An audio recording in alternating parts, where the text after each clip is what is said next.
Okay, we're live, people. Welcome back, the Rem and Sam podcast of another NFL Week 14 edition. We're jumping in. It's the 2-minute warning right now during Niners Bears. That is technically, I guess, the local game for our area. There's also Rams Bills going on and Seahawks Cardinals. So shout out to the NFC West just sponsoring this late window. All four teams are playing as of right now. And there's just a lot going on in general as of the moment, a lot that's already happened today. And in the NBA world as well, too, we've got Bucks Nets in a close fourth quarter battle. It is 93 to 98. Brooklyn over Milwaukee. Giannis, of course, just another terrific performance. 31 points, 9 rebounds. He is 13 of 20 from the field. From the Brooklyn side, Schroeder, a 29 and 10. If he gets another bucket here in the next 8 minutes, a 30 and 10 for Schroeder. Claxton is a rebound away from a 20 and 10. He's 21 and 9. And Cam Johnson has 19 points as well. Ben Simmons, 15 minutes, 0 points, 3 rebounds. Hasn't taken a single shot or free throw. 2 turnovers. Wow. We'll see if we even get to see him in this fourth quarter. I don't know what the odds of that are going to be, but it is a close game, so who knows if they feel like they'll need to get experimenting with lineups. But the Rams taking it to the Bills in this first half as well. It's 24-14, and speaking of which, the Niners are absolutely washing the Bears right now. Is it 27-0 yet? 28-0 yet? It was 21-0. No, it's still the 2-minute warning. I don't know if they've even come back and scored yet. That game's over. Red zone is just won't even tune in. Does there have to be a score limit on when red zone gets to tune in? Because they'll do that in the late game sometime. A game will be like 49-14, and it's like, oh, look at that. They're back in field goal range. Is it going to be 52? And it's like, okay, I get all of the implications. There's fantasy, there's gambling, there's just, emotional stakes of fandom. I get all the stuff, but at some point, call it. It's over. Let's just go ahead and focus on the rest of the games. See what's up. Okay, 3rd and goal. Brock Purdy scrambles out of bounds inside the 5. Up 21-0. I mean, do you just take the points and say, hey, 24-0 is fine too, or do you just pour it on, chat? I know they don't have an NFL Cup where there's point differential and they have to worry about it in the regular season, but do you just rack up the score? Do you get an emotional victory for the Niners? It's been kind of not a lot of those this season, so like an extra dominant performance. I feel like they had one game earlier in the year that we're not really remembering, chat, that I don't remember exactly who the opponent was, but I feel like they had a pretty good lead in that game. A pretty sizable victory, but regardless, they're on pace to do it again today. The Bears wishing they had drafted their quarterback with their last pick instead of the first? I mean, is this the ultimate proof of situation, folks? And I know it's going to be debated until the end of time. We'll probably talk about it before the end of the live stream again tonight. Like, it's just, it'll constantly change, constantly evolve.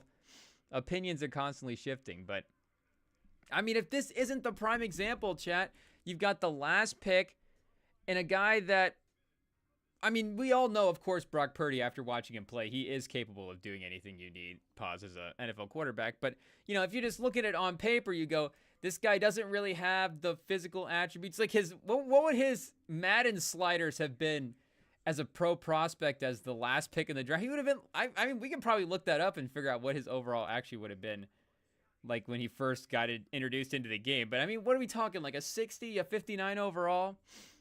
The prototypical, just, you wouldn't think he's a quarterback if you saw him in the grocery store at Target or something. You just wouldn't assume that guy's a pro athlete. I mean, you probably would, because make no mistake, like, even a kind of out of shape pro athlete is still like a pretty strong, jacked up, human guy. Like, I think he still stands out, amongst mortal men. But, you just wouldn't be like, oh yeah, Brock Purdy, of course, is a Pro Bowl level quarterback if you saw him behind a shopping cart. And I mean, Caleb Williams on the other side is the generational prospect. He can make all the throws. He's, got is there some flashy charisma stuff going on off the field as well too? But, you just would think that there's like all of the boxes for him being the generational talent, the kind of facey of the league type. There could be a whiff of that as well too, just like with the way that he was being built up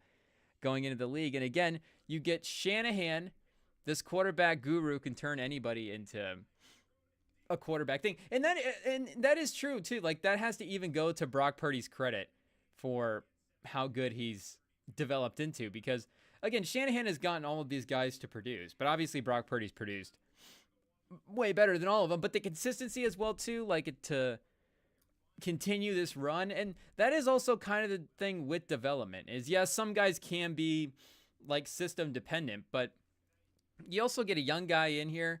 He's a rookie. You get him in a good system and get him off on the right foot. And it's like, well, he has learned how to play quarterback the right way. So again, he still might need things like a little bit of a better offensive line, though Purdy, of course, is mobile, and he may need the offense schemed up in a way because he's still slightly limited on some throws. But again, like Purdy at this point is probably better at processing than Caleb Williams. It's just straight up. Like, if you put Purdy in the Bears offense, like, what would the Bears be, chat? And again, that's, Purdy under Shanahan, a year or two in the league. We get he's a little bit more of a veteran. And, we've said it here as well too, but there is a point where you get to a certain number of games and it's like, okay, the draft thing just goes away. Like, Purdy's just a good player.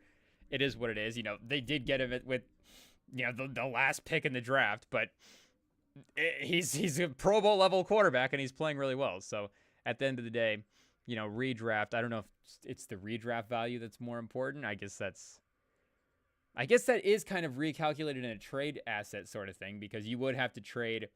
You wouldn't trade a 7th round pick for Purdy. So his value has, I guess players do up their draft value in that kind of a way. I haven't thought about correlating that way, but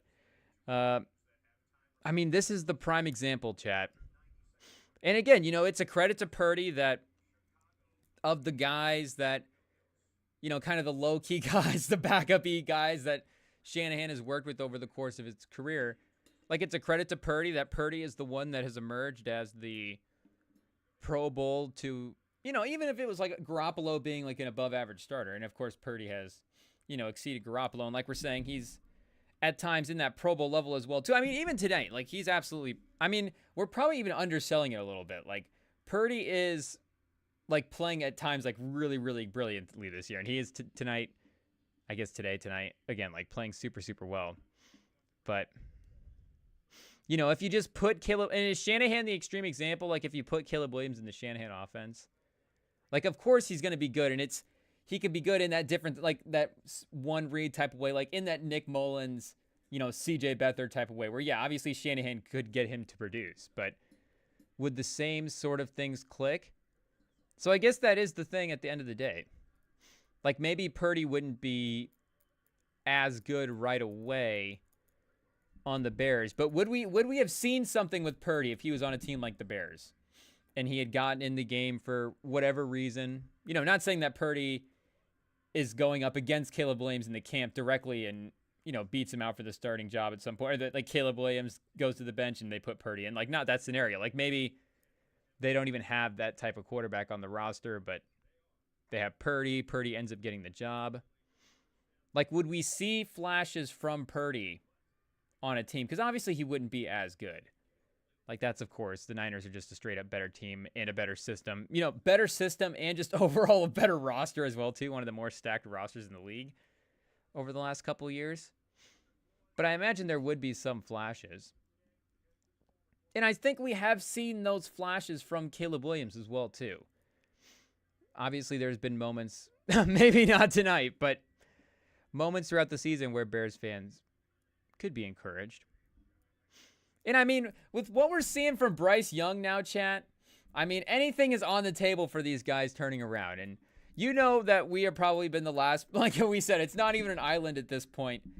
Right? At least a couple weeks ago when he was sitting on the bench. Like, I don't even think it was a Bryce Young island anymore. It was just like dissolved. There's just like a little patch of sand randomly sitting out in the ocean with us stranded on it. But it seems like, I don't know how this happens, chat, but the island has started to reform. I don't know, just dirt just starting to wash up. I guess, islands are more than that, of course. It's not just dirt floating in the ocean. But for somehow, massive landmass have started. I guess, the earthquake, chat, in California, shout out. Is that what put Bryce Young Island back together? But somehow, chat. Oh, it seems like Sam's okay. Sam, we didn't even ask him about that, chat. When did that even take place? I forget the timeline of that. Are we bad friends, chat, for not checking in post-earthquake on the Friday live stream? Jeez, now I feel bad. First we got rid of we hit a button and messed up the graphics. We got those back, so hopefully we'll be ready to go next time he's on. But we're still learning, chat. There's IT things that we didn't know if you did this, it would mess up that, and now we know. So now we know we have to be extra careful, which is not always a good thing, because now it's like in your head and you're like, oh, I don't want to mess this thing up. So we're probably going to mess it up again at some point today, chat. It's just what it is. But yeah, we probably should have asked how Sam was doing. After we should have gotten an earthquake recap from our guy Sam. But either way, Bryce Young Island has reformed. It's seeming like it's doing well, and the confidence that Bryce Young is playing with as well too. Like, he had was it a second down? Maybe it might have been a third down, but it may have been a second down as well too. But it was like a 13 yards to the stick type of situation, and he just ripped a pass in the middle of the defense to Thielen, and it was like, whoa, that's like not like a crazy, like, I know there's some throws that would look simple where quarterback guys are like, oh, that pass is crazy. Like, you don't understand how hard that is. So I know, middle of the field in between a couple of guys, like, that could just be straight up, of course, difficult for anybody to make. But you go, okay, like a real good NFL quarterback, that's a good pass that they should be able to put in there. Pause. And, for even the Bryce Young turnaround-y type stuff, like, to just see him kind of sit back in the pocket and just rip a throw right in the middle of the field, it was like, okay, that's kind of just even still like the basic stuff that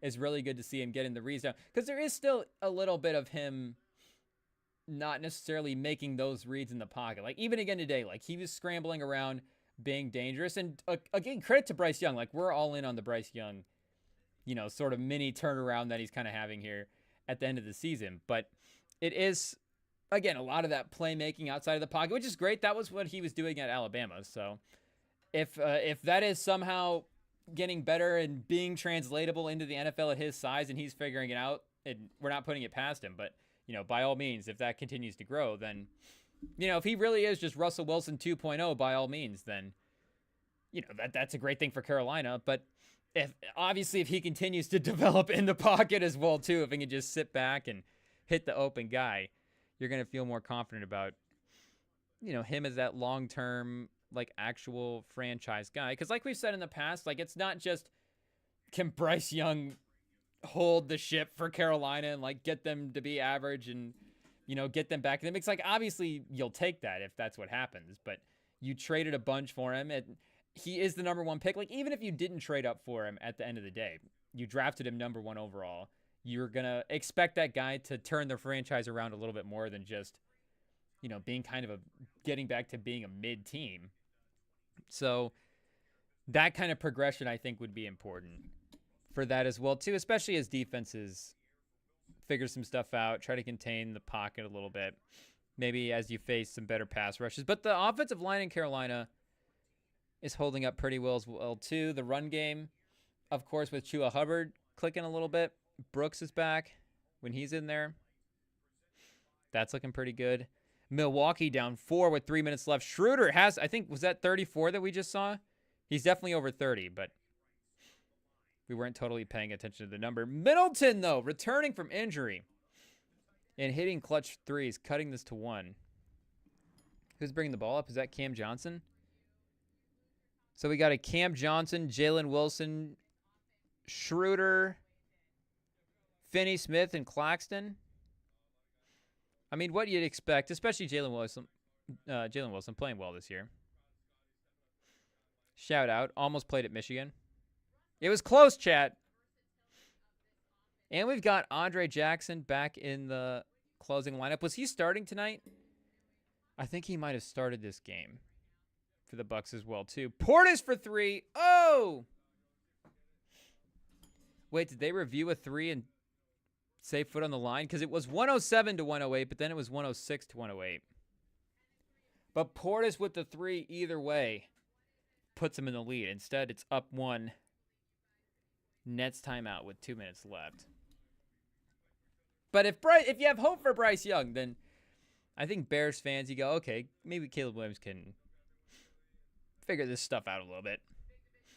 But we'll have to lock into the second half here. I guess this game's not over yet, Chet. We'll finish this Bucks-Nets game, and then we'll see. We've also, of course, got in a pretty interesting NBA slate tonight. So we might just have to NBA second screen it. We can't help it, Chat. It's just what it is. The NBA is going to be on. But what happened at the end of that Carolina game? Let's replay that end of the Carolina game real quick. Because honestly, at the end of the day, I am kind of happy that they lost the game. I think getting wins and getting confidence at the end of the season, of course, is a good thing. But Bryce Young is playing well. They're going to continue to get a high draft pick. And I don't know if we want to start doing, can we do NFC South Division previews for next season in Week 14 of this season? But I'm already going to start buying in the Carolina Panthers stock for next year. Sign me up. You know that we're ready to hop on that Bryce Young hype train as soon as, overcommit as soon as possible. I mean, I think we were doing it a little bit this offseason, saying that the Panthers might be in the mix as a playoff team. And, I mean, you can at least see the budding talent that they have. Like, the Eagles are a team that have not necessarily been, the Panthers were 12.5-point underdogs going into this game. So it looks like on ESPN Bet, it closed at even money for the spread. So you wouldn't have got a ton on that. 6-1 on the money line. If that touchdown to Leggett would have ended up counting. And, that's one of those plays where, again, Bryce Young, if it's like a fully, what is he turning into type of thing, then he probably is able to hit Leggett in stride there. Because make no mistake, Leggett was pretty open. But still, he got it into the position where Leggett's still able to get, both hands on it, bring it into the body. It's just tough. Flying through the air, landing on the ground. We know, chat. We've all been in the park trying to make catches like that. But unfortunately, Leggett not able to get it and roll in the end zone. And then, I was trying to think about the last couple of plays and how that ended because they were in field goal range. But, it was 16-22, so they would have needed the touchdown to get the lead. But, they had the delay of game on the next play. And then the rollout to Thielen, that's what it was. It was that rollout and then kind of forced it to Thielen. Slay was able to get in there and battered away. But like we said, 3-10. I guess 4-9 probably wouldn't have gotten them super overhyped at some point. But then beating Philly as well, too. If they had beaten Philly, hung with the Chiefs, had an impressive stretch here, I think it would have been like, okay, what has Bryce Young done? But maybe people will forget. Maybe people will not remember looking at the record and maybe some of the raw Bryce Young stats as well, too. And they'll go, maybe it wasn't super great at the end of the season, which, ultimately might be true, chat. Make no mistake. Make no mistake. It could, they're 3-10. If they're not winning the NFC South next year, wouldn't be the most shocking thing in the world. But at 3-10, are they even out of the mix yet, chat? We still had, I guess they were 3-9 going into this week, and we still hadn't seen like a post or anything of Carolina being officially eliminated from the playoffs. And I know, chat, that make no mistake, our Instagram we're trying to keep it down a little bit, but either way, the NFL stuff would be right at the top of the algorithm. I guess the NBA stuff, if we're getting technical, but the sports stuff would be right at the top of the algorithm. Well, It depends. I guess what page we're looking at, chat. The Explore page or the Follow page. But either way, we would have seen probably the Carolina eliminated from the playoffs post at some point. Or the headline or the notification. I don't know, chat. Maybe we just weren't locked in enough. I mean, at 3-9, of course. It's a lot of making up to do. But I guess, what, Falcons and the Bucks had like 6 wins going in. The Bucks had 5 wins going into today. I don't know what their record is right now. Let's see, chat. What is the Bucks record after today? And Atlanta swept them in the regular season this year, so they have the tiebreaker for the division. They are 6-7 right now.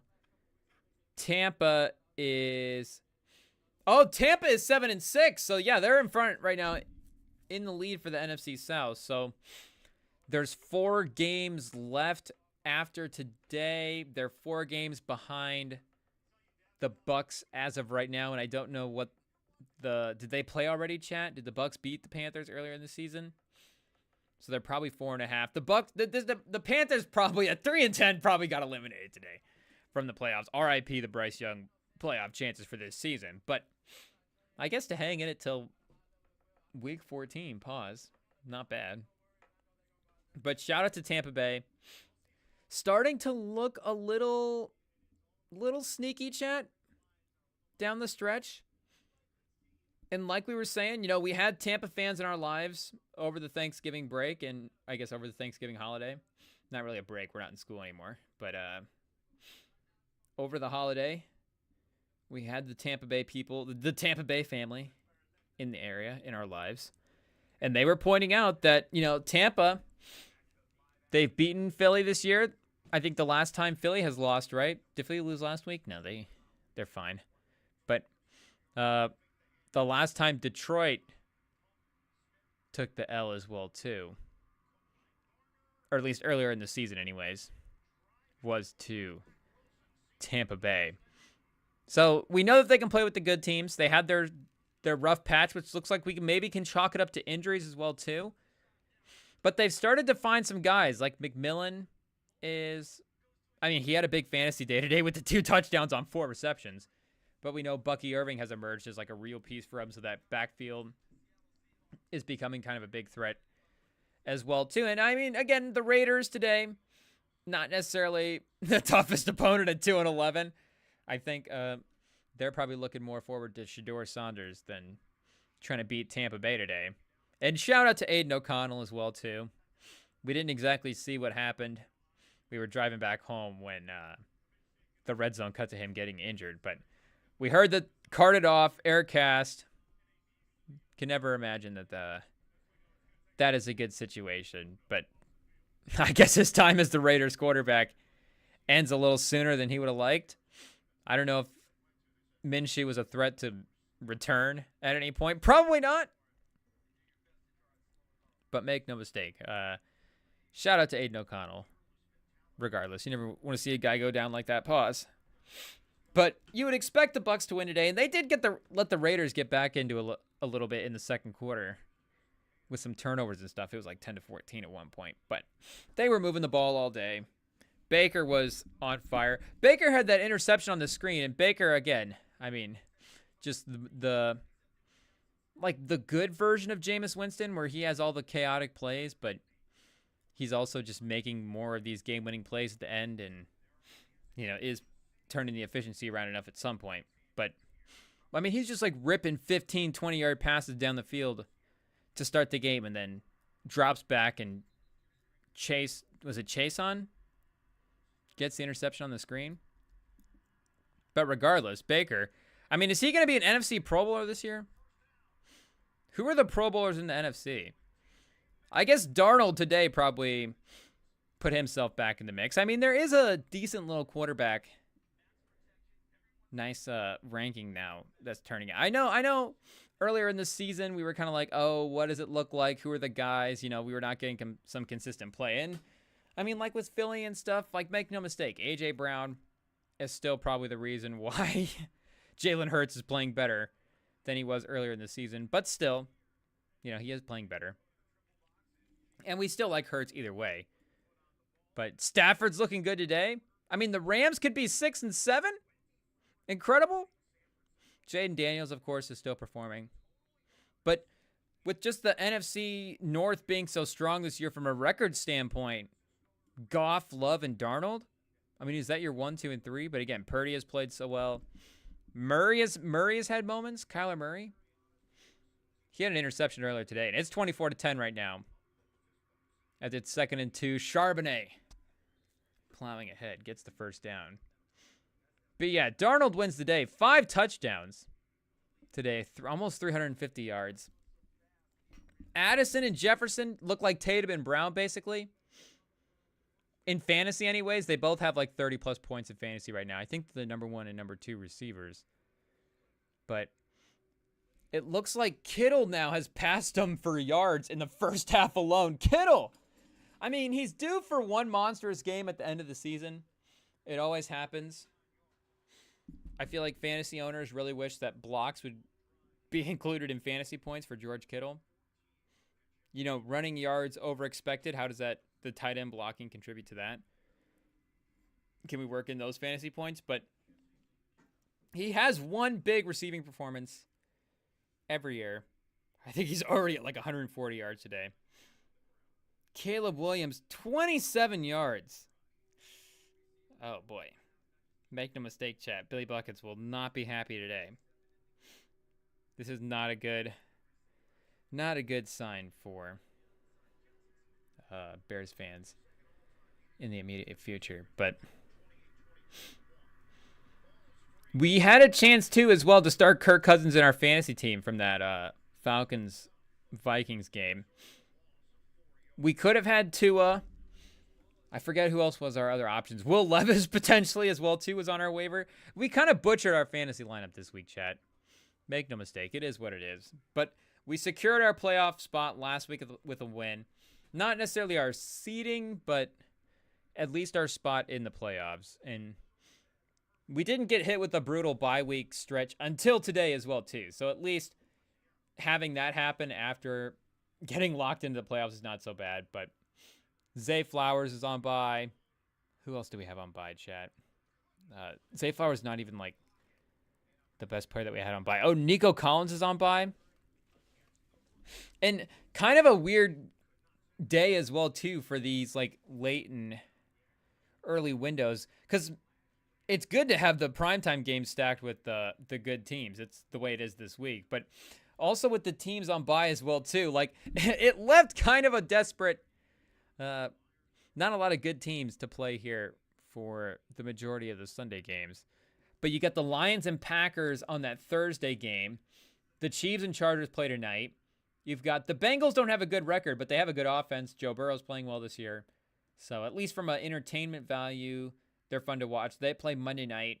Like we said, Houston and Baltimore is on bye this week. I mean, Indy's on bye. Is it just me, chat, or is the league more boring when the Colts are on bye? Anthony Richardson. We need him out there. One of the most entertaining players in the league, but they're not out there. And they're, a consistent watch. I feel like they get to 25, 30 points. The defense makes some plays. The Colts are a fun team to watch, Jack. Don't lie to yourself. The Colts are good. I don't know who else was on bye. There would be a fourth team, chat. But we don't remember off the top who it is. Shout out to Milwaukee. They get the win. The mini comeback at the end. 118-113 over Brooklyn. To continue the little bit of a turnaround. Let's get a game pulled up here, chat.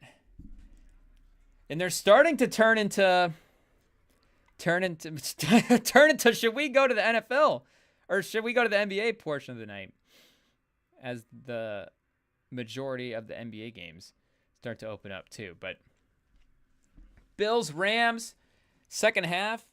Rams are driving. I mean, this is our only chance for a good game, so we'll hope that red zone stays over here. But let's see. Oh, here we go, chat. Okay, we're locked in. Swift, the Bears not giving up on the run game, down 24-0 as the second half gets started. I mean, they may not have a choice, chat. Caleb Williams, again, still only at 30 yards. I mean, this is brutal. Let's do it, chat. Pause. Let's go second screen on that Bears game for a little bit and see what's going on with Caleb Williams. Oh, Puka with the big snag. Puka Nacua. Brady just leading all announcers right now in exclamations. Just the oh my count for Brady. The what a play. Unbelievable. I mean, Collinsworth makes no mistake. I mean, he'll give you the exclamations. The oh, wow, whoa, oh, jeez. But, I mean, Collinsworth will give you the moans, but at least he'll try to give you some analysis, too. Oh, okay, we don't want to double screen the red zone here. Oh, and I guess we are just going to get Rams-Bills. Okay, I thought the NFL app would give us the local game, but it's going to give us the national game. Let's see here, chat. If we can still tap in. We want to see Caleb Williams suck, chat. Pause! Way! Whoa! Whoa, do we need to take a lap, chat? That's crazy. Can we edit that out? Jeez. My bad. I'm kind of shook now, chat. That's not good. Okay, we can get the Spanish radio for Bears-Niners. That could be educational in a different way. But for right now, we're looking at the football. Okay, I think Red Zone's going to be our best bet. So shout out, NBA is going to get the second screen. Either way. Spurs, Pelicans in a little bit. Cavs, Heat. Nuggets, Hawks. Nuggets trying to get redemption for what might be one of the worst losses of the season. I don't know what the spread was on that game last night versus the Wizards. Let's check it out here. But the Wizards had lost 16 in a row going into last night.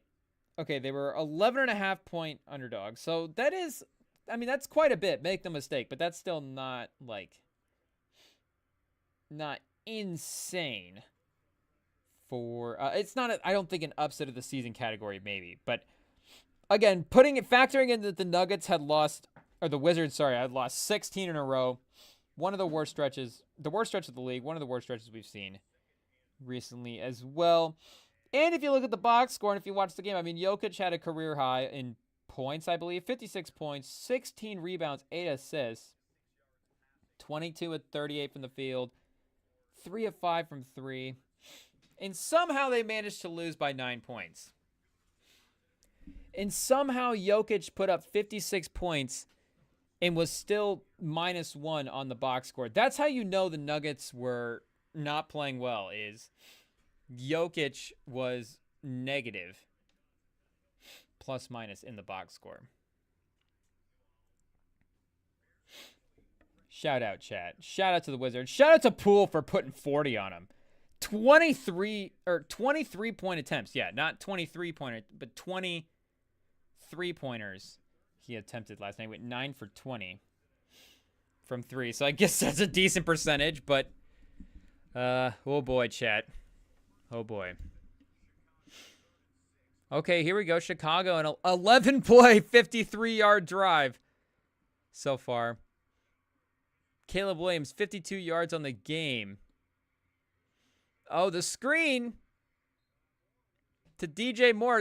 They've busted out the Justin Fields playbook for Caleb Williams. Oh boy. Oh boy. But they're just, I think, trying to get some points on the board. Can we get some good tape on here for the second half? It's just tell the team it's 0-0. We don't care. We're not going to the playoffs anyways. We're 4-8. We're more concerned about winning halves anyways, right? It's just about winning halves, about winning quarters, good drives, learning experiences. So, yeah, maybe, we didn't get as many good drives in this game as we would hope, but we got a couple. We had a couple. Chat, do we just need to write these press conferences for a coach? I was thinking about that today. What team were we watching? I forget which team, but we were like, if we were a head coach, I think our team would probably it would be like the type of team that hit the under during the regular season, but got up for the playoff games. Like, I don't know if that's necessarily a Tomlin team, because Tomlin teams overachieve in a way, but I feel like our team would be like, okay, they lost a game or two that they shouldn't have, but in the playoffs, they get locked in. They're ready to go. Big moments. They know what they're doing. But maybe there's a time or two where week 12, season's a little long, on the road. Did we let the team go out a little bit too much the night before? Were we in Vegas? You know, I think it might happen a time or two if we were the coach. But I think that's good, chat. If you have a history of being successful in the playoffs, you can let the team have a night when they go to Vegas. It's just what it is. Especially if Vegas is playing right now. And I know that might not even be the number one overall, go out city for NFL players. We know the NBA players have talked about it. I'm sure the correlations are all still kind of the same. Atlanta's going to be a staple. Houston's going to be Houston and Dallas. Those are going to be staples. I guess, any big city, chat, of course, it's going to have its highlights.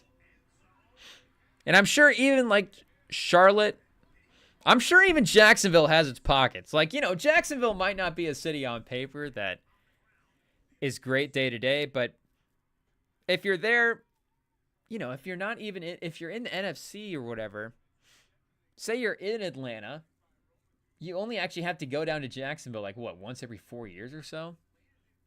So once every 4 years, you get to see the new crazy in Jacksonville. Like, that might not be the worst thing in the world. You might actually be able to, see the best that the town has to offer if you're only there for a little bit. It might work out. But the Rams back in the red zone. I mean, the Bills are 10-2. Are they due for a game, chat? Are they due for a game? It's about time. Stafford, they're on the road, like we were saying. In LA, maybe they went out the night before. Inglewood? Oh, there we go. Oh, Kmet drops the touchdown pass from Williams. He tried to fit it in. Jeez. Apologies to Caleb Williams. It's just what it is. Caleb Williams, he gets us saying things, but tried to squeeze that pass in there, so we're not going to get the replay. But it looked like Kmet had a chance. Kyren Williams gets in for the score. We need every point from Puka that we can, so these Kyren Williams touchdowns are really killing us. And that one kind of puts it out of reach. If the Bills don't respond here with the touchdown, we may see Kyren Williams get a lot more usage. I don't know. Puka's day might be coming to an end here. The passing game, the Rams might start going in chew the clock mode. But the Cardinals have a chance to cut it to 10. Getting it to 10, going into the fourth. You're right there. Kyler Murray. Could he work some magic? It's not impossible. But what else were we going to say, chat, from the rest of the games? As well, that Vikings Falcons game we mentioned already. Cousins, what did he have on the day, chat? 2 picks. Just brutal.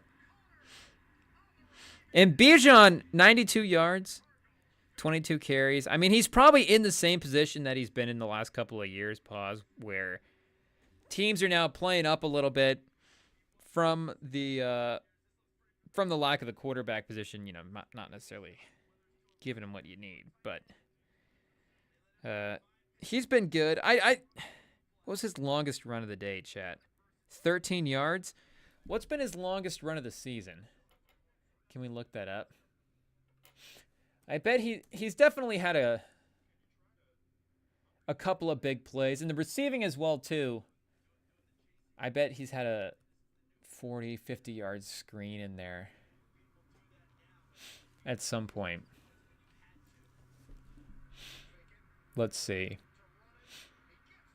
His longest last year was 38. His longest this year, 37 on the ground. His longest reception last year was 71. This year, 29 yards, chat. So Bijan's longest play of this year is not even at 40 yards. And again, you know, it's not like Kirk Cousins is necessarily threatening the defense. But I was trying to think about him compared to Le'Veon Bell. I don't know if that comparison was made out of the draft.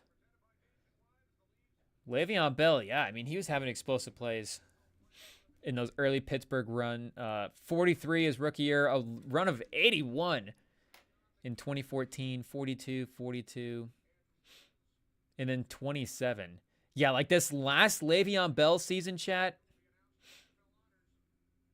321 carries, 1,300 yards, 9 touchdowns, about 4 yards a carry. He's over 4.5 in those first 3 seasons. Led the league in touches that year. Let's see where Bijan was at going into today for rushing leaders. He's only at 8. And that's through 12 games as well, too. So, yeah, Mixon has like 205 carries through 10 games versus Bijan 192 through 12. So if we even go per game here, attempts per game, Bijan would drop down to 10th a little bit. A little bit of a bump down to 10. But that patience that Le'Veon Bell ran with, and you know, when it was at its peak and it was working, there was times that you're like, this is the best way a running back can operate. But then when it's not fully there, it's like, is it taking away a little bit from potential explosive plays? And it's not that Bijan would be at a stage where he wouldn't be operating from a lack of explosiveness, you know, where maybe Le'Veon Bell a little bit later, you go, okay, can he get back to the level that he once was? Versus maybe, is it Bijan needs a little bit more space to operate? But still, I don't know what more you would want from a guy. And we saw this from Barkley as well, too. And maybe this is a common thing from, I mean, same with quarterbacks, like running backs. It's the same with all the guys. You need good situations for everybody. Maybe offensive linemen are the only players that don't need situation. Are offensive linemen the least situation dependent? But even still, offensive lineman development can be pretty important. That's why we've heard offensive linemen talk about in the past why some teams, you know, especially gravitate toward guys that maybe a little more pro ready on the offensive line, but it's like maybe some of the top end physical traits that would say, hey, maybe the upside for this guy, if he were to develop, maybe it wouldn't be as high as some other players, but you know what you're getting from him. Like maybe teams gravitate toward that type of guy just because they know we don't have to kind of coach him up in certain kind of ways. I think the Colts are like that a little bit. The Colts definitely draft like big offensive linemen, but like they definitely draft for size, but they will also, you know, tend to gravitate toward a guy that they may not have to develop as much. But I mean, they also kind of create the situation as well, too.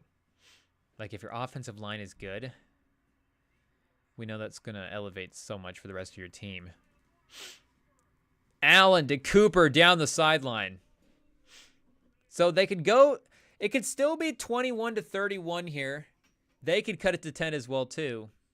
With, yeah, still a good chunk of the third quarter left in this game. So by no means, this is kind of the drive, though, is this overdrive. I guess, you know, they could get a stop in the next drive, still continue to get it to 10. But, you know, it gets tricky with time a little bit.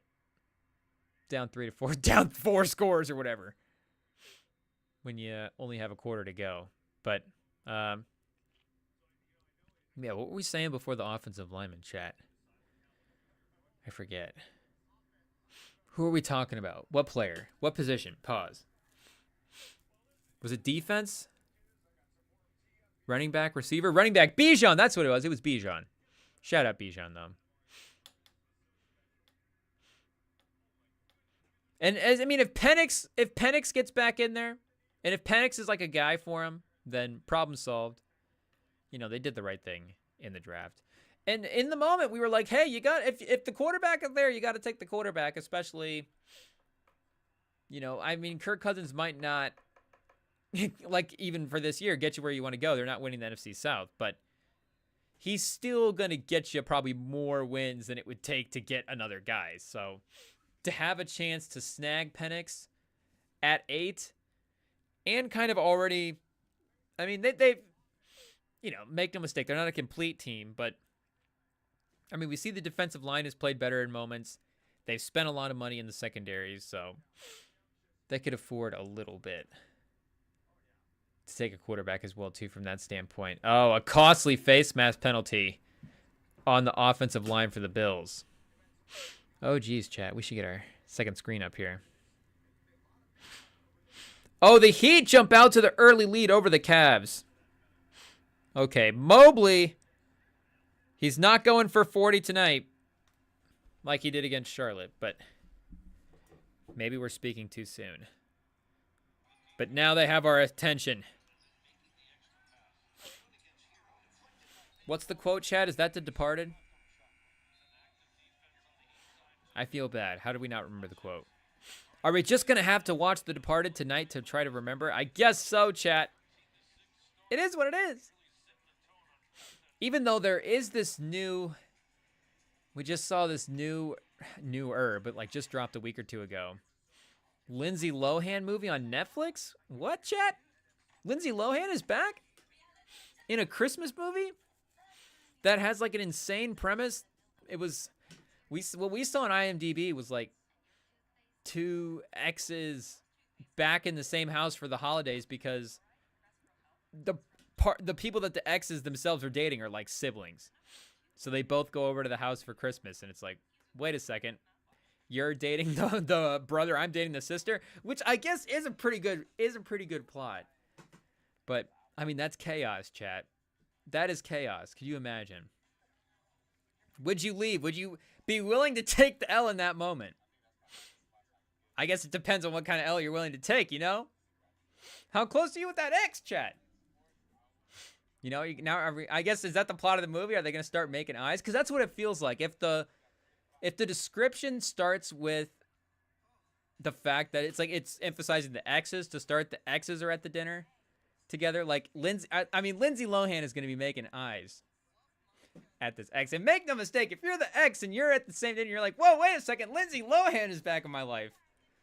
Wait a second, chat.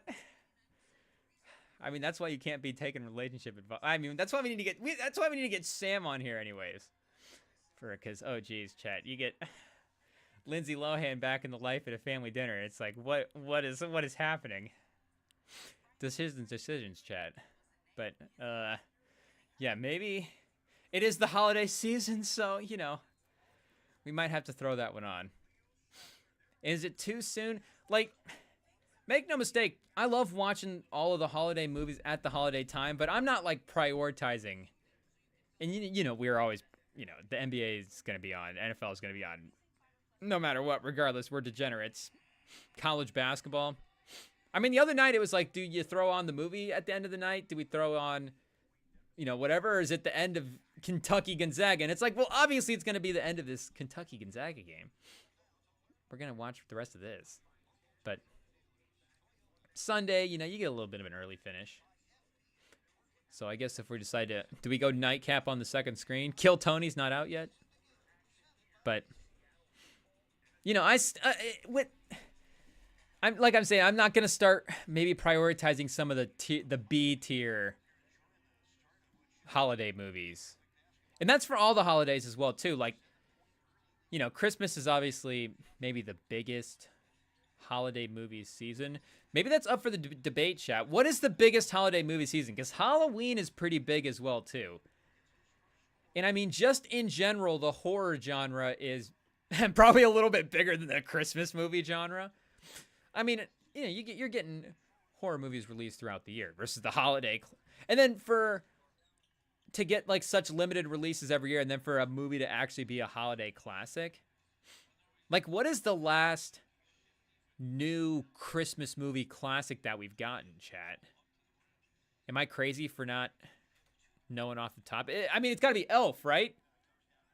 What year did Elf drop? Polar Express, maybe? Did Polar Express release before... Polar Express was 04.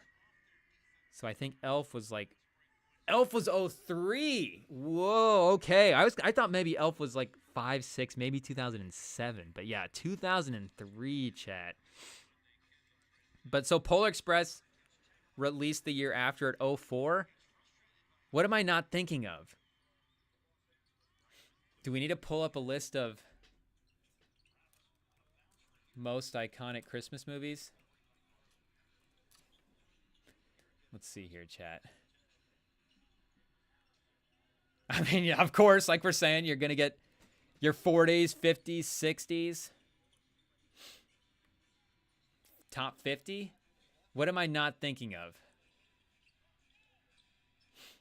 But again, it's going to be harder.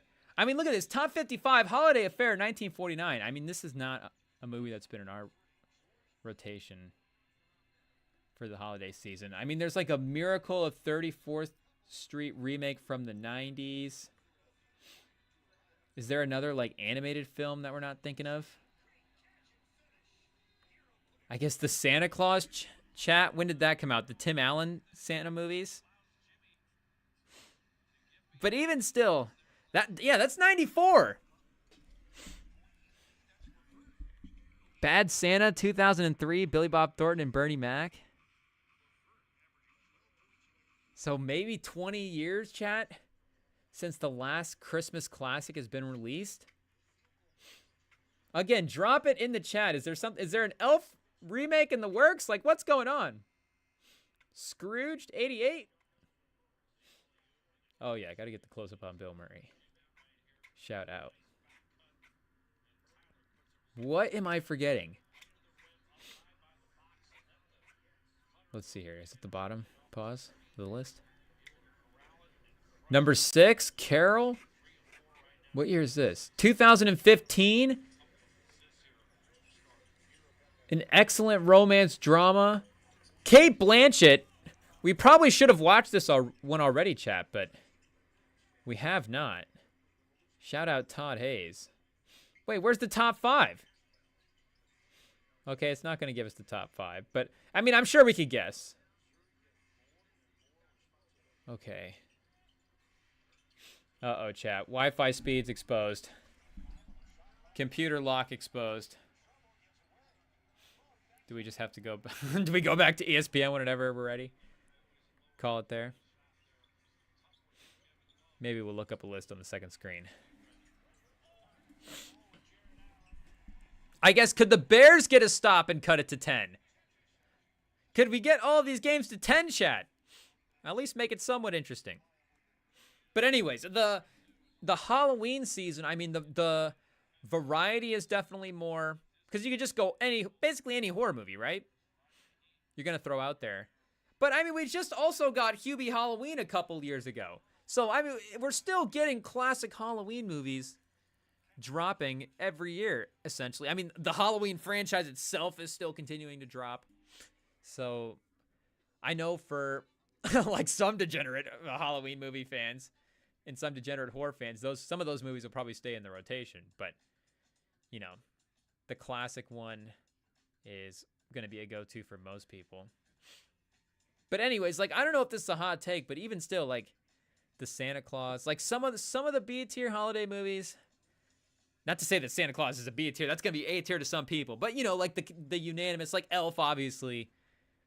Like, Elf might just be the greatest Christmas movie of all time. It's just the one that you could throw on. Everybody's going to love it. It's safe. It's ready to go. Did we already debate this, chat? We might have debated this at one point between Elf and Home Alone. Did Naya... Was that when Naya was on at one point? I forget. That sounds like a video that's in the archives, chat. Subscribe and go back. It's in there somewhere. Pause. But Maybe should we pause that one, chat? I don't know. That one's a little embarrassing, but for different reasons. But yeah, Home Alone, of course, is another A-tier Christmas movie. You got to watch that one. Are those the other two? I mean, you know, you start watching like the Christmas Carol and It's a Wonderful Life. If you want to start feeling like a real adult during the Christmas season, and watch some of the super adult Christmas movies. But again, in terms of the real staples, Elf, Home Alone, Christmas Vacation is another one. Top 3 for sure. Mount Rushmore quality for you got to throw it back on. But same with Halloween. Like, you know, we're not just using Halloween as an excuse to throw in every horror movie. And we're not big horror movie people in general.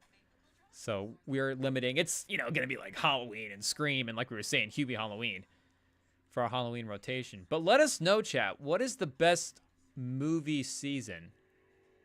Because those got to be the main two, right? I guess you could go Valentine's, like rom-com if you're a big rom-com person. Is that in the culture, though, the same kind of way? Like if you're movie people and you're holiday movie people, then Valentine's Day... Maybe the Valentine's season is going to be a movie season for you. But, like, everybody knows that Christmas season is Christmas movie time. Is everybody like, okay, it's February, it's rom-com month. I mean, I guess the industry is, you know, what? Like, we get it. But still, are we using February as an excuse in general to watch rom-coms? Because rom-coms are, you know, some of those movies are going to be the, you know, especially... like those iconic comedies as well, too, like Forgetting Sarah Marshall and stuff like that. You know, those are just going to be in rotation all the time. So the rom-coms that at least a guy like me that I'm going to go back to, you know, I don't need a month to go back to that. First, like we're saying, like the holiday season, you know, you need, and maybe we should just start throwing Elf on in like the middle of June or March or whatever. But still, I think for us, we like saving the Christmas movies for the Christmas time. So I don't know what the other, to do a Mount Rushmore top four. If we were going to put a fourth option in the poll, chat, I don't even know what it would be. Would summer, just like summer season for movies? But that doesn't even count too, because that's just like blockbusters in general. That's just like all the biggest movie releases ever. I guess Memorial Day, 4th of July-ish, in that range. But regardless, yeah, I think we could use the night. Like, what were we saying? Oh, yeah, The Departed. It's still not too deep into the holiday season to watch The Departed. Is there snow in The Departed? I mean, there might be different kinds of snow. But, yeah, I think there's some wintry vibes. Jack Nicholson's cold in that movie. So that might count. And Caleb Williams, I mean, they've been reviewing this fumble attempt for... what seems like a while. Or are they just going back to it on the broadcast? Okay, yeah, they're just bringing it back up. It's been a big talking point. Fumbling the pass.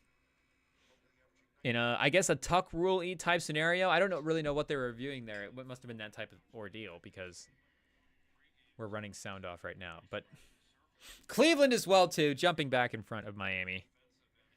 So that one might not be super interesting as long for... now as well. Oh, Kupp getting in the end zone again. I guess, were they just showing that on Red Zone as well, too? We need to stop rambling about Christmas movies, chat, and get locked in on some of their games. What do we take away from the Niners' 20-point win over the Bears? Mason, though. Or, who's this running back? Guerrero? I don't want to say his name wrong, chat, but the running back, Isaac... he's looked good. Has he looked better than Mason? When Mason's been out there? I mean, but we know that run game is going to be able to produce as well. Is Westbrook Akine a reliable fantasy option? This article here on ESPN. We actually had to pick up Westbrook Akine in our fantasy this week as well, too, because of those receiver buys.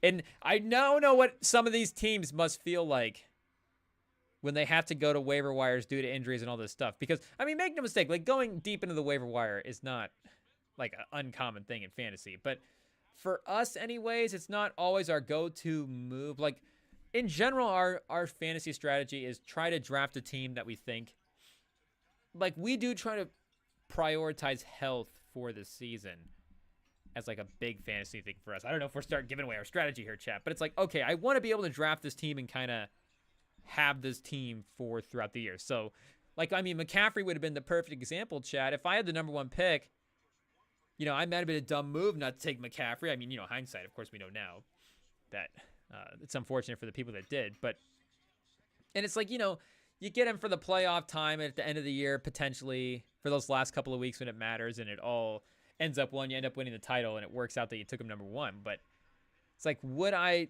take a lower tier upside guy for the odds, the greater odds that he's there for the rest of the season? And I would tend to lean that way. It's kind of why some of the receivers tend to be, and at least in the past anyways, have looked like some of the more reliable options from a health standpoint.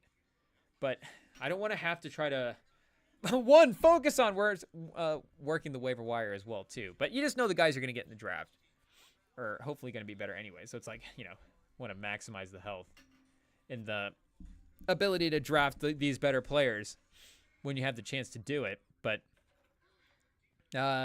with the injuries that we had, and with the buys, and with all the stuff going on with the roster this week, we were panicking last minute, being like, we need a receiver. Who are we going to get? And Westbrook-Akine has had like a touchdown in 6 of the last 7 games or something crazy like that. So maybe it's like, okay, he's going to come back to earth a little bit. But with the options in our league, it was like them looking for him in the red zone is probably the most reliable thing on the waiver wire at this point. I don't know what Demarcus Robinson is doing in this game. He was also an option. Let's see, chat. It's been a lot of Puka and Cup so far. Oh, yeah, Demarcus Robinson. Okay, good move. Puka, can we get a touchdown or 2 in here? I mean, he's having a monstrous game, but I don't think it's going to be enough for our fantasy, chat. I mean, it's never enough. But unfortunately, we mismanaged. And we did have Christian Watson on our bench that we could have played and would have made this a whole lot easier. But we messed that up. Didn't put him in. And Breece Hall is out too, and we didn't... I mean, we just... This whole week, chat, we really fumbled the bag, but...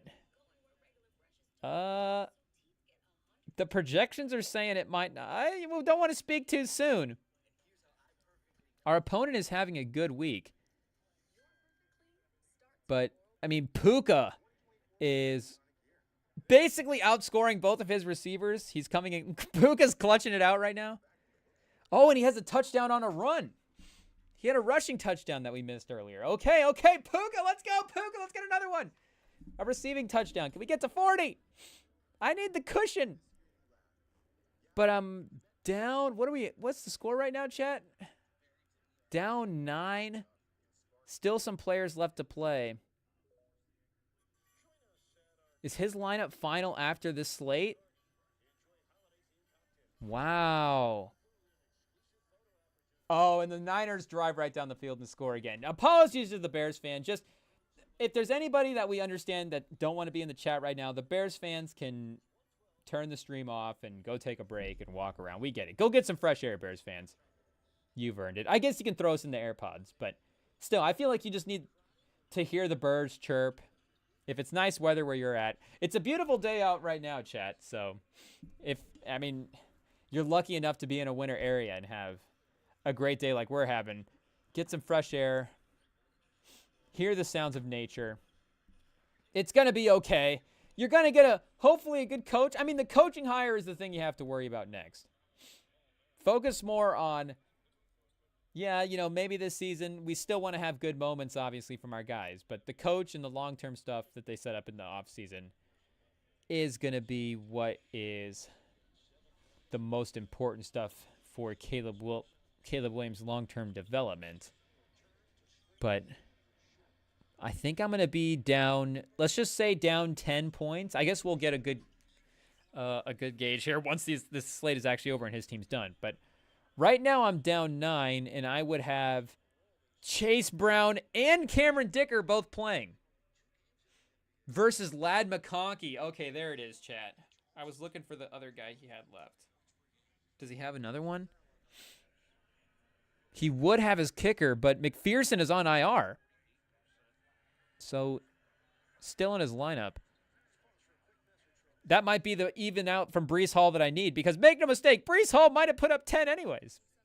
He might have given me kicker level production as it is. Make no mistake, he's got that 30-point game against the Colts, but that's his only game over 12 the last 5 weeks. So definitely carrying his average up a little bit. But Marvin Harrison could get a big play or two opposite of my team. I'm going up against him. So the score margin is not totally safe yet. And McConkey could have a big game tonight. He's a game time decision as well, too. So if McConkey ends up being out, I mean, that definitely cancels out Breece Hall. And definitely puts us in good shape. I mean, make no mistake, chat. We're having a pretty fortunate fantasy run this year, especially this back half of the season. We've had some lucky performances, and if the injury luck continues to break our way, we'll take it. But we'll be aware of it as well, too. And I mean, you know, like we have Puka and stuff. Like, you know, our team, we have good players. We're not downplaying the talent on our team. I'm just saying you gotta catch lucky breaks, and we're definitely catching them. Now, like I was saying earlier, our team hasn't been good enough where we're checking out like the bracket in our league, and we know what the potential matchups would be if we win and lost, and who else we need, like what teams we don't want to face. Our brother was telling us about, he's like, if I beat this guy this week and he wins, but the point differential goes like this, and I would be matched up against this guy in the first round, and I want to be matched up against this guy. And it's like, okay, yeah, we get it. Your team has like 2 losses, and you're the 1 seed, and you think you could win the title, and you're super locked in. But we're kind of 500. Like we said, we just secured the spot. We're floating around. It's been hit or miss. It's been kind of a real like resurgence down the stretch here to get us back in the playoff run. But we're just like, if we're in, we get our guys back. We'll play who's ever in front of us, chat. That's always our motto. And was this a touchdown to Puka? Oh, no, that was the one to Cup there. I thought that was Red Zone breaking away, but that was just the Fox broadcast on the Red Zone. The in-game inception, I didn't realize how confusing it could be with the sound off, but that was the old touchdown replay. It does look like the Bills just made a big play, though. We'll see if Red Zone gets us caught up on that. Okay, we'll pay attention. The Heat's still hanging in here, second quarter. Bam versus Mobley. I mean, I was going to say Bam is probably a lot better. I mean, Bam is a lot better than anybody the Hornets could throw at Mobley. But the Hornets have Mark Williams back as well, too. So, I mean, in theory, you would hope that Mark Williams... I mean, and if Mark Williams turns out to be a good type of matchup for Mobley, I mean, it's center on center, so I guess it's the way it should be. But Mobley's a little more mobile as well, too. He's got some perimeter skills mixed in there with the handling and quickness and stuff, so... Maybe a little more of a forward, you go, it's a little more understandable, but still, I mean, to cook Mark Williams, obviously impressive. And to watch Mitchell hit shots in front of the Hornets announcers, I mean, the Hornets announcers are, of course, they have a long-standing run now of best announcers in any sport. I mean, if that is kind of an underrated run of dominance, chat. Nobody has talked about that enough. Nobody has talked about how dominant the Hornets announcers have been at being the best announcers in the league, because they always are. And Mitchell, just the general heat checkiness he's hit at this point in the season. And Mitchell's always like a heat check kind of guy. Like when he gets, like he definitely scores in bunches. We know he can really get cooking, but let's see. I don't know what his, oh geez, chat, what do we do? What did we just do? Jeez. Okay. I don't know if his scoring is like a career high this year. Yeah, he's quote unquote only at 24.2. He's down a little bit. And I guess his field goal percentage is down, but his 3-point percentage, yeah, he's over 40% for the first time in his career. And he's hit some really close, like really tough contested shots. Just the amount of times that end of a shot clock, he's just buried a 3 in a guy's face. And he had a couple end of shot clocks in that Hornets game where the Hornets announcers were just like, "Oh, Mitchell! Oh, my!" And I was like, in those moments of watching the Hornets announcers just lose it over Mitchell hitting these heat check shots, I was like, Mitchell might be one of my favorite players in the league. Peak Donovan Mitchell. Because, again, he will literally just take a three right in your face. Like, the most disrespectful three ever. And Curry hits tough shots for sure. I mean, like, not even for sure. Like, yeah, we know Curry's the greatest three-point shooter of all time. But Curry, at least in his bag anyways, and again, he can hit any three he wants, but he'll always pull out a dribble move or two before the three-pointer. Even Harden as well. Like, Harden's got his whole bag of setting up, like in those peak Harden days with that between the leg, little back and forth, and then that between the leg and front of the leg crossover combination he would work, and then kind of pull it back into that step back. But Mitchell will just like straight up get the ball, dribble right in front of the guy, pull up for three, bang, right in his face. It doesn't even matter. And Mitchell's got like this sway as well too in his jumper. I mean, you know, Mitchell's been in the league what, a decade now. Like, you don't need us to break down Donovan Mitchell's game, but I mean, obviously with the Cavs having fun this year, it's fun to see Mitchell have this type of success. And I know we were trying to trade Mitchell after one loss, and make the mistake, chat. It seems like it's working. It's Cleveland, just let it ride. Maybe we overreacted a little bit to that first loss to Boston. It's just what it is. We're still learning. We're young, chat. Give us a break. But they got that second win as well, too, at home. Okoro was back. Garland wasn't good in that first game either. So just ride it out with the chemistry and see what you got. You have a real shot to do something special. But speaking of making trades too early, chat, we've got a big one, pause, cooked up for you that we were thinking about working on the trade machine a little bit this morning after watching some of the basketball games last night. And we talked about that big upset between Nuggets Wizards, and that got us through the trade machine, chat. So we've got some Nuggets trades that we will mention, but let's take a quick break for just a second, and we'll be right back. But like I said, don't go anywhere because the Nuggets players are going to be on the move. We're sending guys everywhere. Is that a pause? I don't know.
Okay, chat, this may be the perfect time to get into some of these trades because I guess the Bills are driving here. Like we said, this is our one hope for a good game. The Seahawks on the Arizona 35 in field goal range. Where'd our cursor go, chat? We just lost our mouse. Do we have to go? There we go. Okay, we're back. Seahawks driving with the chance to kind of put Arizona out of reach. We know, of course, the Bears already done. But speaking of already done, are the Nuggets cooked? The Nuggets might be cooked, chat. That was not good last night. And Murray was out. But, I mean, with the way Murray's been playing, that shouldn't make that big of a difference. But for this Nuggets team, it just does. Oh, is Purdy down? Wait a second, chat. Purdy might be down. We looked away.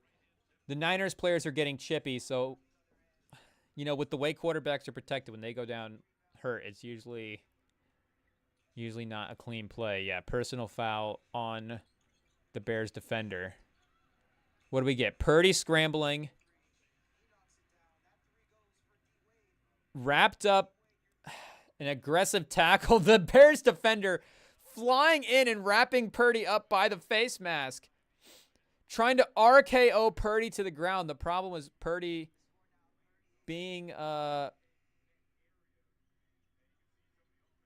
wrapped up from below as well, too, by a defender. Kind of gets sandwiched between the two guys.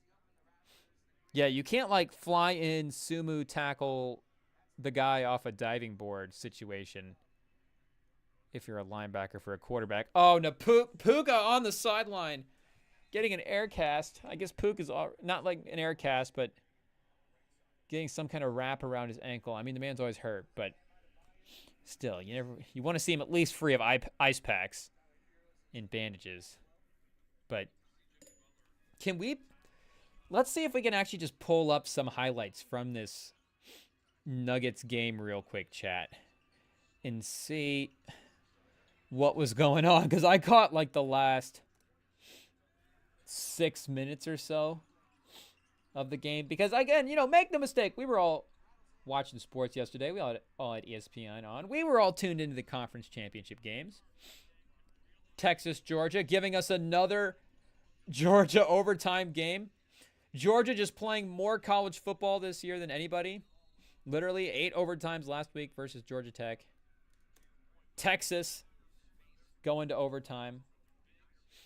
Oregon, Penn State in a pretty decent game as well, too. And that final ranking is dropped. They don't even wait till Tuesday. They know right away. They've seen enough. 12 teams, I guess. It's easy enough now. Pick them right away. And we know who's in. But, yeah, 56-16 from Jokic. So let's get this ad out of the way.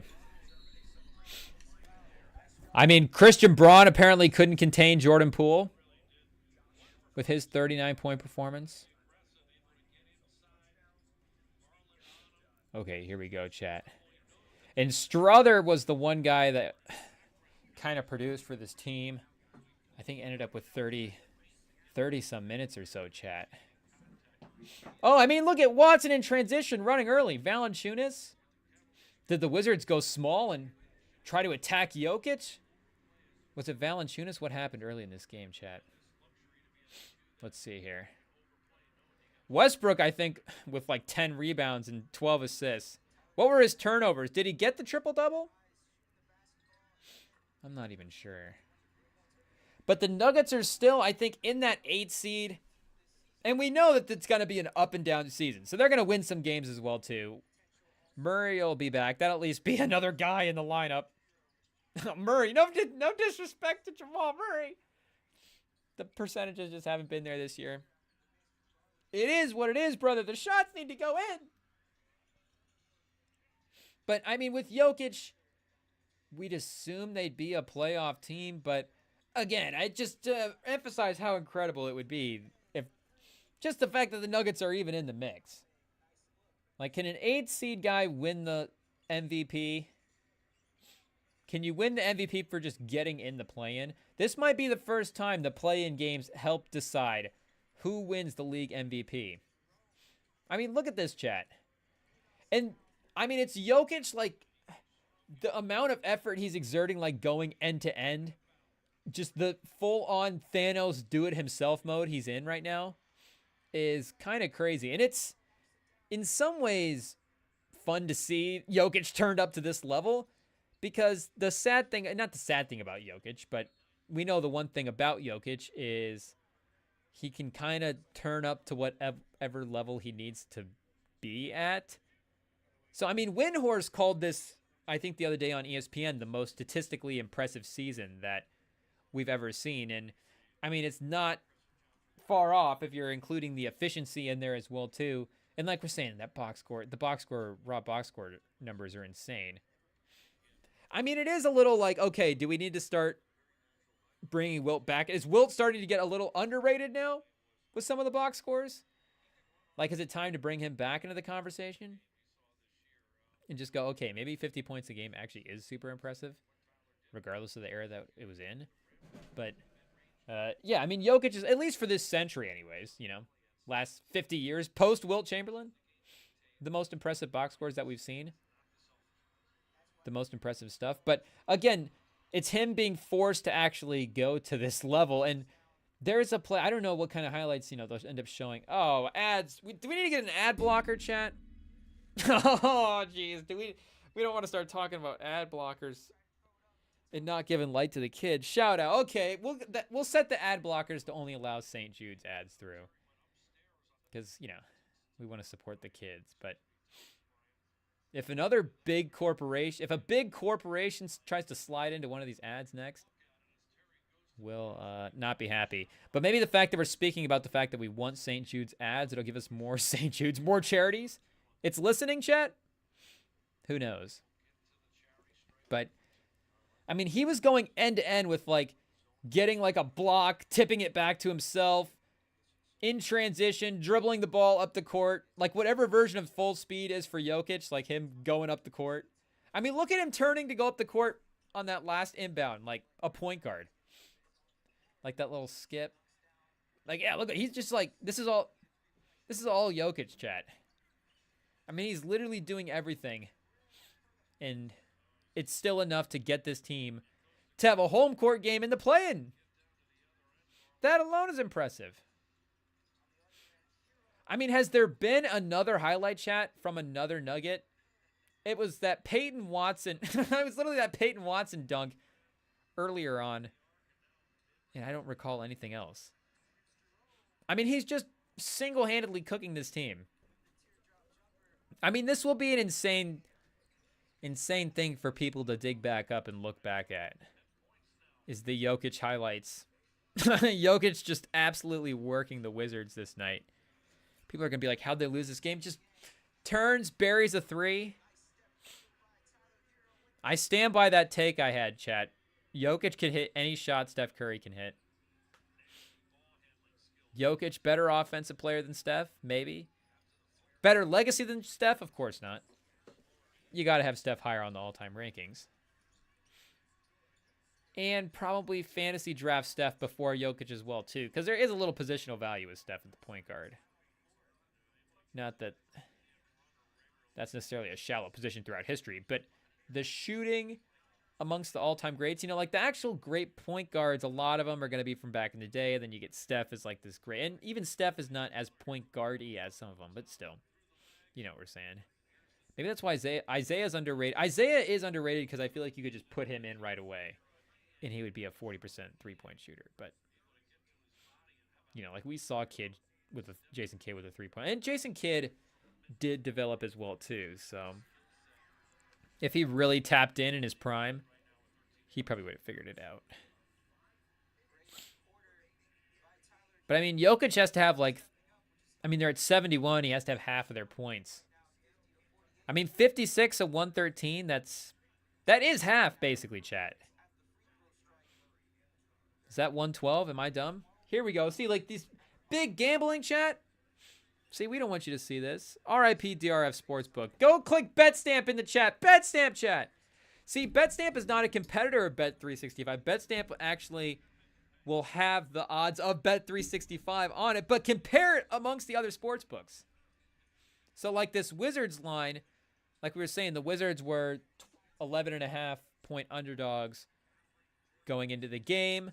Whatever that was on ESPN Bet, you know, if that was, say, like minus 110, I don't know if this was correct, but if it was minus 110 on ESPN Bet, but minus 105 on Bet365, for example, you know, how would you know that if you're only on ESPN Bet? But if you get onto BetStamp, it will make sure to compare those odds amongst the different sports books that you're on to make sure you're getting the best odds for a various bet.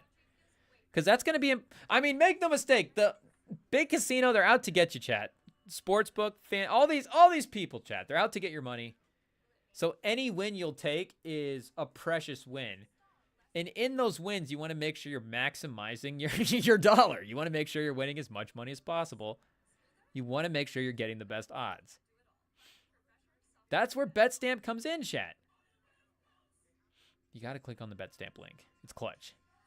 But either way, the Nuggets, I don't know what the odds on them are to continue to do well. But we'll look up the Murray stats here at the end of this fourth quarter. And Jokic almost hit a shot like that as well, too. I don't know if you guys saw that clip going around. I think a couple of weeks ago, maybe even sooner than that. But that last second punch in. I mean, you can see, I mean, the Wizards have like low-key been dominating this game. And the bench for the Nuggets in this game, I think, was like Hunter Tyson, Jalen Pickett. Who else is like a young guy that they brought in recently? DeAndre Jordan, not a young guy, but he was in the mix as well, too. I feel like there's another rookie I'm forgetting about, chat. Another younger draft pick. I guess Strother was the other guy off the bench as well, too. But like the Tyson and Pickett picks, I know those are more at the end of the draft, but still, like we were saying with Sam on Friday, the pressure of getting the draft picks correct now and building through the draft, at least in my opinion, is, and I think maybe he would agree with that too, like the pressure of getting the draft picks is higher now. Maybe that being the primary way to build a team is, you know, he still might like the getting a trade or two for a big asset, but again, just the importance of getting a guy on a cheap contract now, I think, is higher than ever. Shout out Bub Carrington. We have stock. I mean, have they even still shown, what if I guess, was there a Strother 3 in their chat? Strother was hitting some threes. But there's a foul. Champagny, National Time Traveler Day is today, but somehow he's doing it 24/7. There's always a set of twins, chat, I think, that just have to look alike. Have they taken the mantle from the Morris twins? And I guess the Jones twins, not twins, but they're pretty, they're pretty similar look-alike-y brothers, of course. But what do the Nuggets do, chat? Because they kind of just committed to this team as well. And it's not like Milwaukee, where the Milwaukee thing has just still kind of been recently thrown together. So while it is a lot of guys at the end, I guess the Dame piece anyways, like while Dame is older, like he's at least still a newer addition for this team. Like this Nuggets run has been around for a couple of years now. Like Porter is on a second contract. Like he's working his way through that at the moment. You know, Gordon, of course, traded for him a couple seasons ago. And again, with Jokic playing at the peak of their powers, and when Murray, like if Murray was still able to give him the production that he was able to give him at his peak, then maybe things would be different. Let's check his numbers as well, too. I mean, things obviously would be different, but would they still be... Oh, Jamal Mashburn? Whoops. Shout out. Just, I guess, a reminder for everybody that Jamal Mashburn was 19 points, 5 rebounds, and 4 assists in his career. 41 and 34. I don't know. I feel like we might be able to just copy and paste that for what Jamal Murray is doing. Let's see here. Oh, geez, chat. Is it our typing skills? Is it the computer lag? Is it both? I think it's the both. 60-40 the lag. Murray, 17 a game this year. I mean, I guess the overall number is not too far off, but 42%, 33% from 3 as well, too. Oh, yeah, look at the last 5 games, chat, that he's played in. 1 for 5, 1 for 6, 2 for 4, 1 for 3, 1 for 3. So a couple of games in here where he was kind of shooting well. Outside of that, I guess the playmaking has been, I guess, right kind of where it's at the last couple of years anyways. Still pretty good, though. 6 assists a game. Can't necessarily be mad at that. But, yeah, obviously the shots. 420? I mean, definitely the man is in Denver. That is for sure. I don't know if he's trying to send us a message for what's going on with him this year. But Murray can't be traded at all this season. So I don't know if, again, it's just me. I don't think the Nuggets are going to get this panicky. Because, like we're saying, we've seen what the upside of this team is. It's winning a title. And we know Murray is he's a little bit of a big game guy as well, too. Can he maybe turn it around later in the season? Is there some, like, physical stuff with Murray going on? Pause. Where he might not be. Is he not functioning properly, chat? But but if that's the case, that's one thing. But if it's just sort of a get back on track with the shot making, then, the Nuggets are obviously, I think, going to be patient with seeing if that is true. Porter, of course, I mean, he's only 26. Gordon is always producing the most, I think, when he's next to Jokic, and his contract is still not too bad at the end of the day for the player that he can be when he's next to, like we're saying, when he's next to Jokic. So I don't know if we could look at some of, like, the hypothetical Murray moves for the offseason. Should we just pull up the trade machine and look at it quick, chat? Let's see. And we're going to use, shout out Famspo, because they're a little more generous than the ESPN one. I mean, they're both a little strict, but a couple of ones we were putting in the Fanspo trade machine, we would put in the ESPN one, and it was like, no, it's still $600,000 off. And we were like, oh, okay. We're not going to worry too much about it. So he's $36 million a year. I guess let's just look up what his contract is and see kind of the guys in that range. Because it's probably going to be more of a 1-for-1 deal anyways. A 2-for-1, if that. And it's just harder for another team to do like a 3-for-1 and take 3 guys into the new cap. I mean, obviously, you'll do what you got to do. But,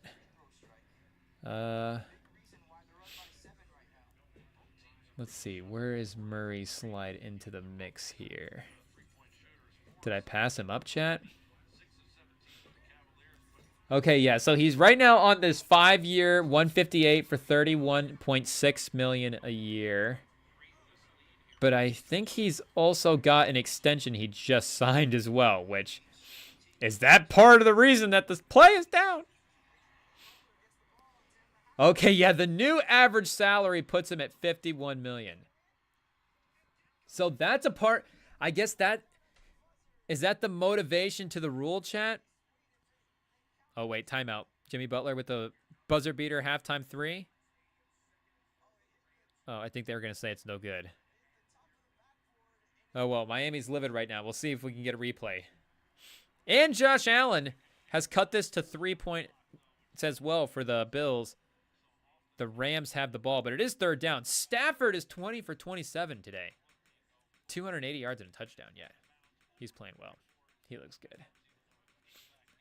But that could be kind of a little trick if you just signed the guy to extension in the last year of his deal, but he's still in that last year of the deal, so you could trade him on that 36 number instead of this 50 number, but it's like, nope, you can't trade him until his extension kicks in. And he goes to that 50 million a year number, which is kind of that's probably a good rule, of course. But that definitely is going to change things when we're looking at what it could be like in the off season. Because, yeah, if we're looking at that 30 million and trying to go for like a 2-for-1, I mean, would that open up the potential Dame for Murray conversation? Young for Murray. Would the Nuggets want to do that defensively? I mean, that could be an interesting one for sure. If you just feel like the vibes, I mean, Young can definitely be responsible for more offensively for sure. He'll take more shots. He'll, his usage rating will definitely be higher. But I feel like with the wings that the Hawks have, bringing Murray in to be a guard on that team could be a fun. His scoring, I don't feel like could, what it could potentially be would hopefully match what Trae Young could give you on a ideal version of what that could look like with him distributing the ball. And even still, maybe not. So Trae Young's good, obviously. We don't want to underrate him. But would the Nuggets be willing to move on from Murray for that? A guy that won them the title. Cade's too young. You start looking at Sacramento. We might do that in a second. But Murray becomes tough. Booker. And maybe 50 million. I don't know. Does that become easier? Because I guess you could go maybe a two for in the $20 million range. Atlanta trades a couple of wings. Hero and a couple of stuff. Do the Warriors get interested? But Gordon also just signed an extension as well, too. Let's see what Gordon's extension is at right now. Oh, here we go. Oh, is this it? So he's going to go up to 34 a year. Wow. Let's see what his trade restrictions are. Because, yeah, he's got that recently signed. But is he as strict as Murray? Because, again, Murray is to the end of the full season, but he might be just till, like, middle of December. So his restrictions might be lifted up here. Aaron Gordon cannot be traded this year since he signed an extension after September 20. Oh, okay. So, yeah, he can't be traded this year either. So they're definitely locked into Gordon and to Murray for the end of this season. In chat, not that Gordon for Capella was a trade that we were thinking. That was just to check the restrictions and look at the numbers. And you see the contract drop off as well, too. Like, this is where it becomes hard to work in trades because, I mean, these are your big number guys. And then you got 4 guys over 20, and then you drop down to 8. And then you have a 5, a 3, a 3. So you don't have that 15. You don't have like Gordon in a middle that you can throw in there to maybe try to upgrade to one more big piece or whatever. But you do have, like we were saying, Michael Porter Jr. And Michael Jordan Jr.? They wish. Michael Porter Jr. has I think for the season actually had kind of a decent season. His free throw percentage is down. But he was like a 50-40 guy. Yeah, he's 50% from the field, 39% from 3. 67% from free throw line is concerning, but, he's getting there once a game. So, when you need him to bang in 2, pause, I'm sure he can figure out how to bang in 2. Yikes. But, 18 a game is almost a career high. I guess 2021, those 61 games at 19 points a game. And yeah, he was 54-44 that year, chat. Man, Porter was cooking back then. But again, he's not necessarily having a bad season. His PER, what's his PER comparatively? His PER is up a little bit. True shooting percentage is basically the same. Value over replacement player, that'll grow as the season goes. Pause. I mean, I guess his box score is... So, I mean, he's kind of in the same spot as he was last year. So, again, he hasn't really necessarily taken a step back, but it also feels like in some big moments, what is the biggest Michael Porter playoff moment he's had so far? I feel bad that we're not able to just straight up recall the big game, but I feel like conference championship game. Yeah, see, like Western Conference, round 1 against Utah, game 2. He had a 28-pointer in here. But as the semis go, no 20-pointers in there. A 20-pointer in this closeout game against Phoenix. And then, got hurt? Oh, this was the next year. Oh, closeout for Denver. Oh, they got swept. And he had 20 in that game. I guess one of the few bright spots anyways. 21 against Phoenix, again in a loss. So that's the other thing as well, too. It's like a big moment, but a big moment that helped us out in a win. Like a big moment where we have some positive memories. Pause. So, yeah, I guess this Lakers game. He was big in the Lakers series. Of course.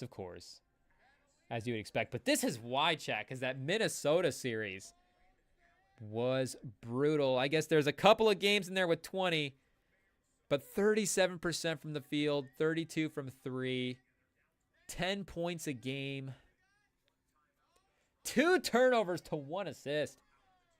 I mean, he was negative there. And I mean, you could see his impact as well, too, in the games where he was producing. Like, he was plus 25 in this game. I mean, this is a big win, 27 points. But, I mean, chat.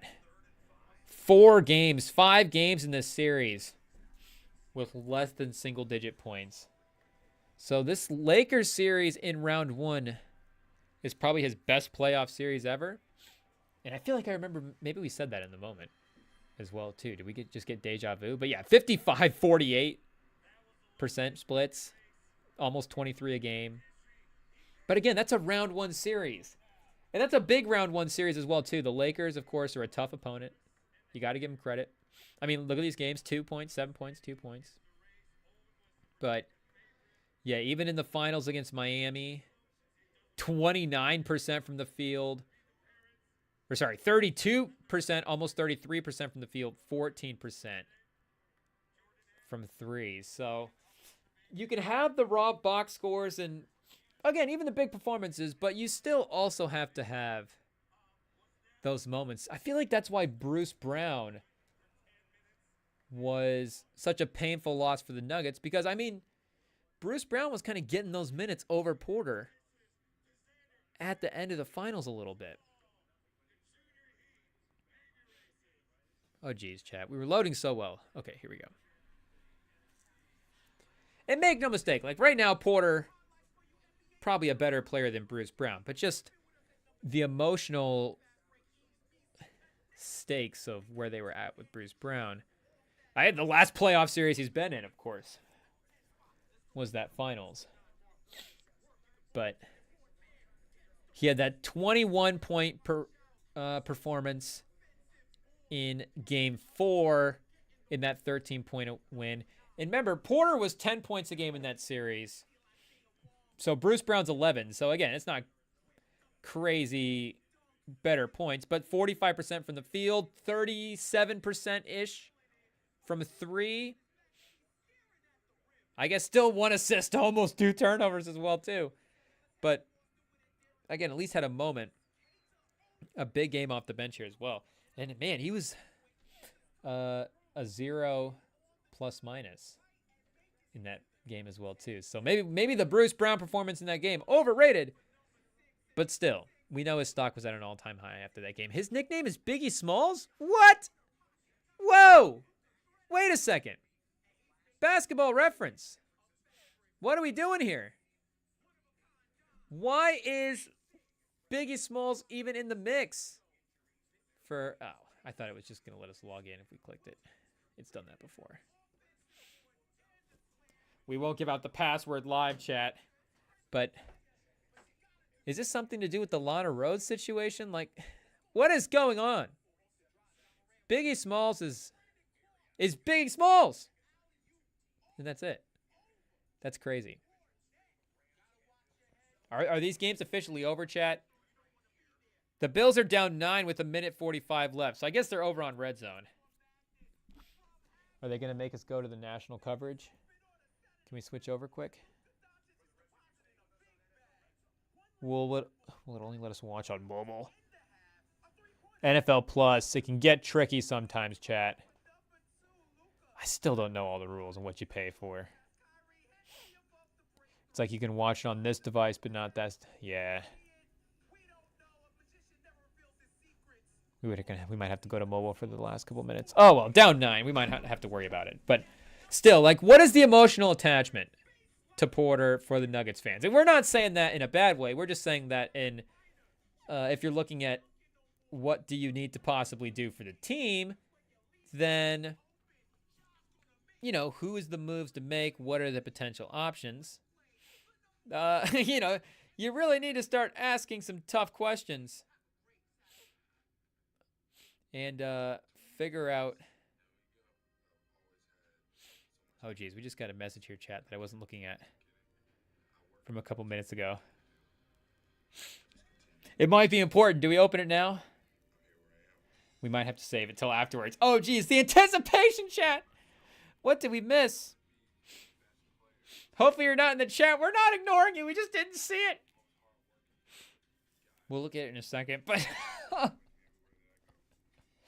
But anyways, like, are the Nuggets, because I guess to me the attachment would be just, I guess, the value for where you got Porter at in the draft, right? The fact that Porter was the number 1 or number 2 overall high school guy in his recruiting class. And yeah, he had the injuries and stuff, but he fell to you outside of the lottery, basically. Was it 15? Maybe it was 14, the last pick of the lottery, but like 14 or 15, you get this insane potential upside guy when you don't think that maybe that should be the spot to get him.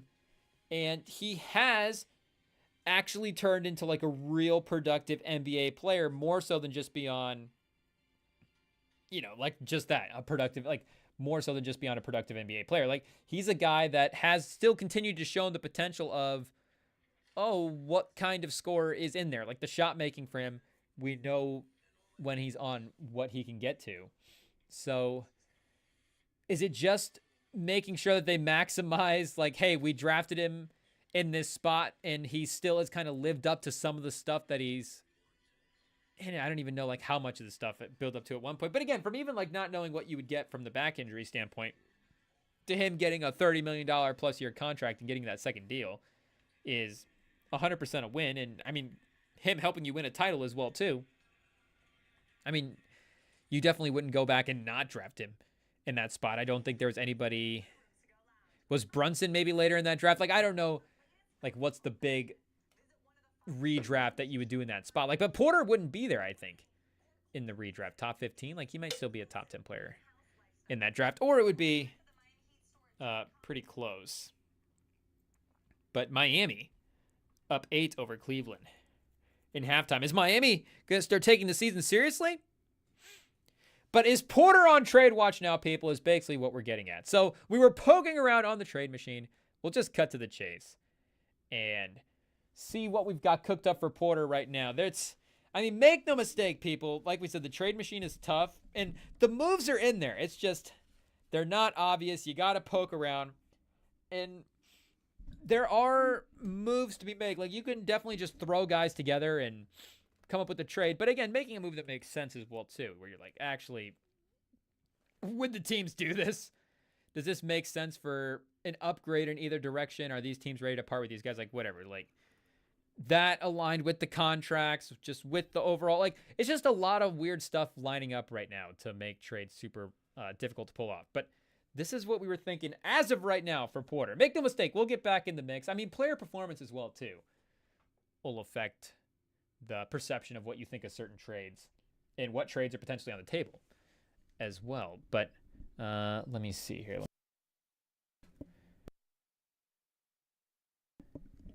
In the mix here. Oh, okay.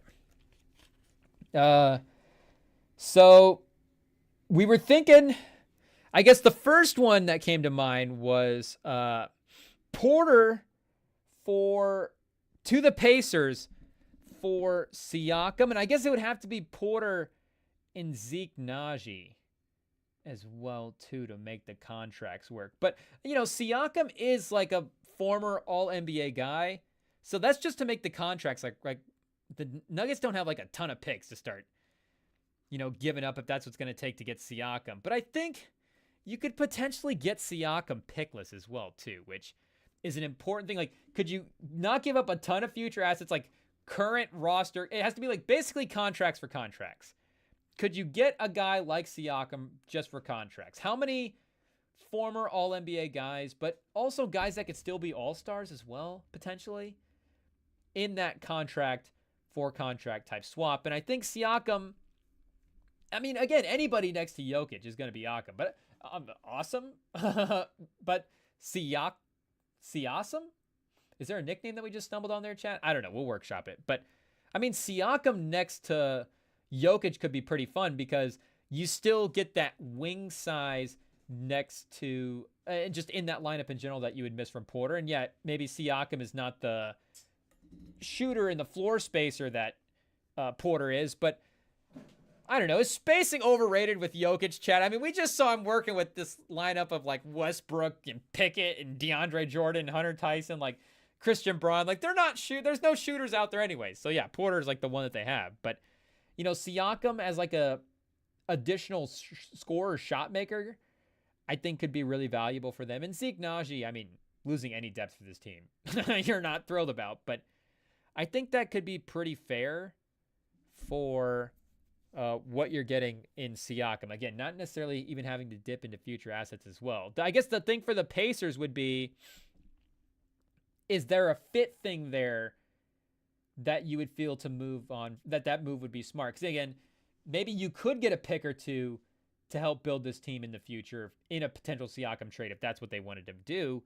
If we're just saying in theory, Siakam is on the board again. This is more a hypothetical Nuggets trade than it is a hypothetical Pacers trade. But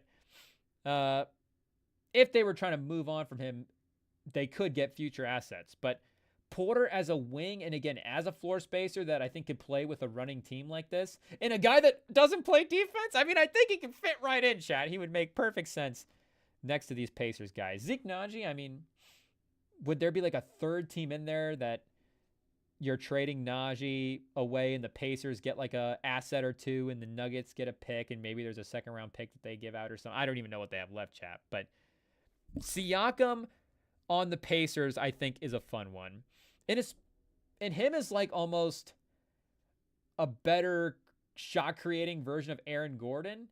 I think Aaron Gordon defensively is better than Siakam, but still just like that forward that I think could play around the rim the way Siakam could next to Jokic. And I mean, if you're trading Porter, you'd want Gordon and Siakam both to be out there on the court. So then again, floor spacing becomes weird with those three guys out there, but still, it's desperate times right now for the Nuggets anyways.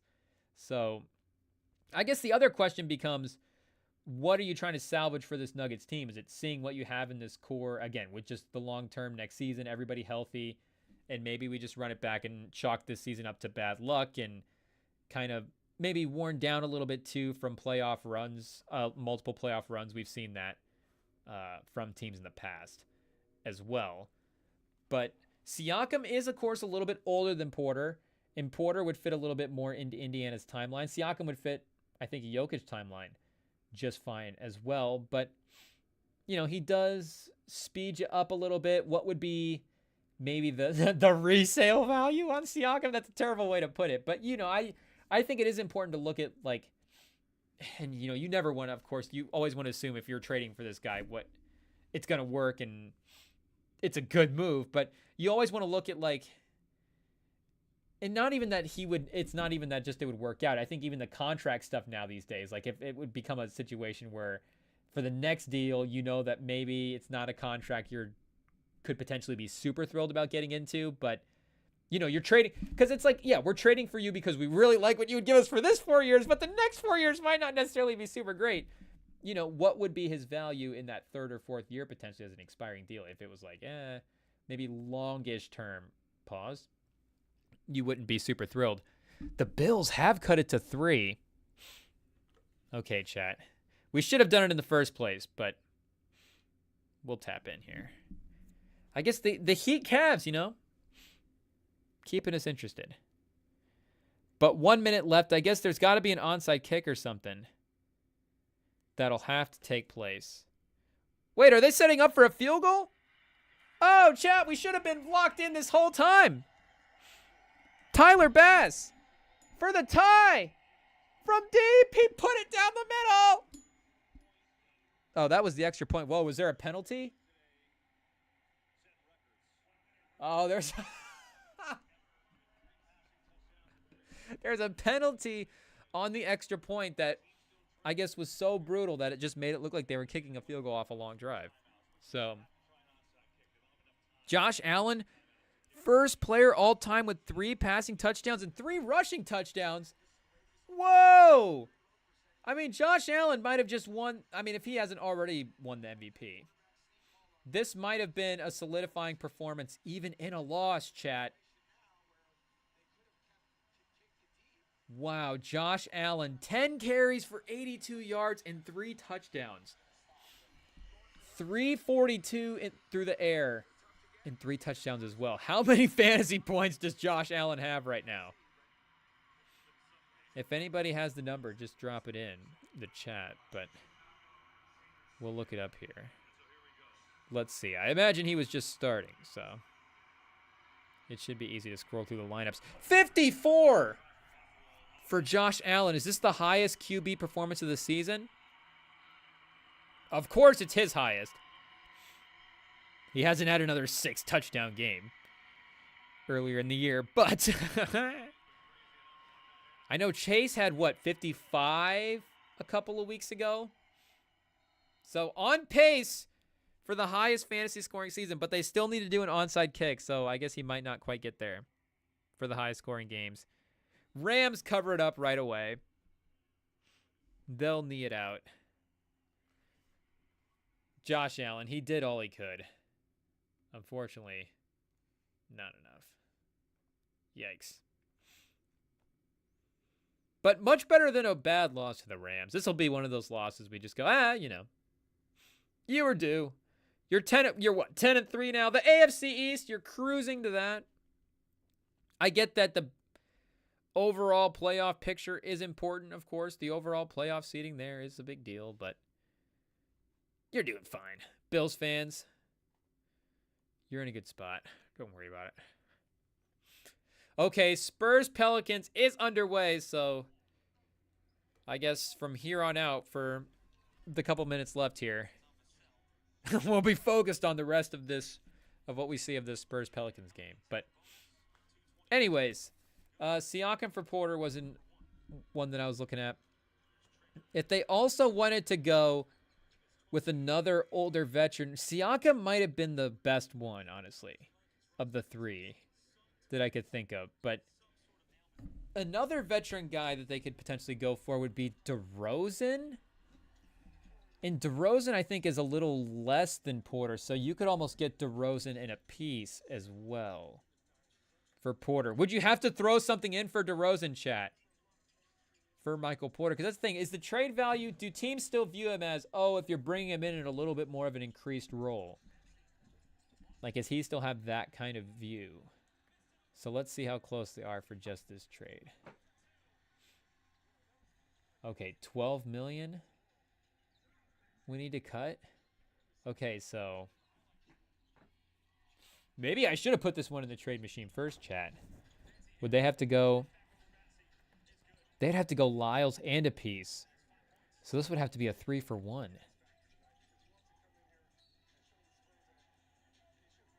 Oh, here we go, chat. Okay. So let's just do DeRozan and Lyles for Porter. So this one would say the Kings should not do it. Of course, -2 wins. But anyways, just in terms of the bigger picture, they might be down a couple more than 2 wins just bringing in DeRozan. The Kings right now are near the bottom of the Eastern Conference.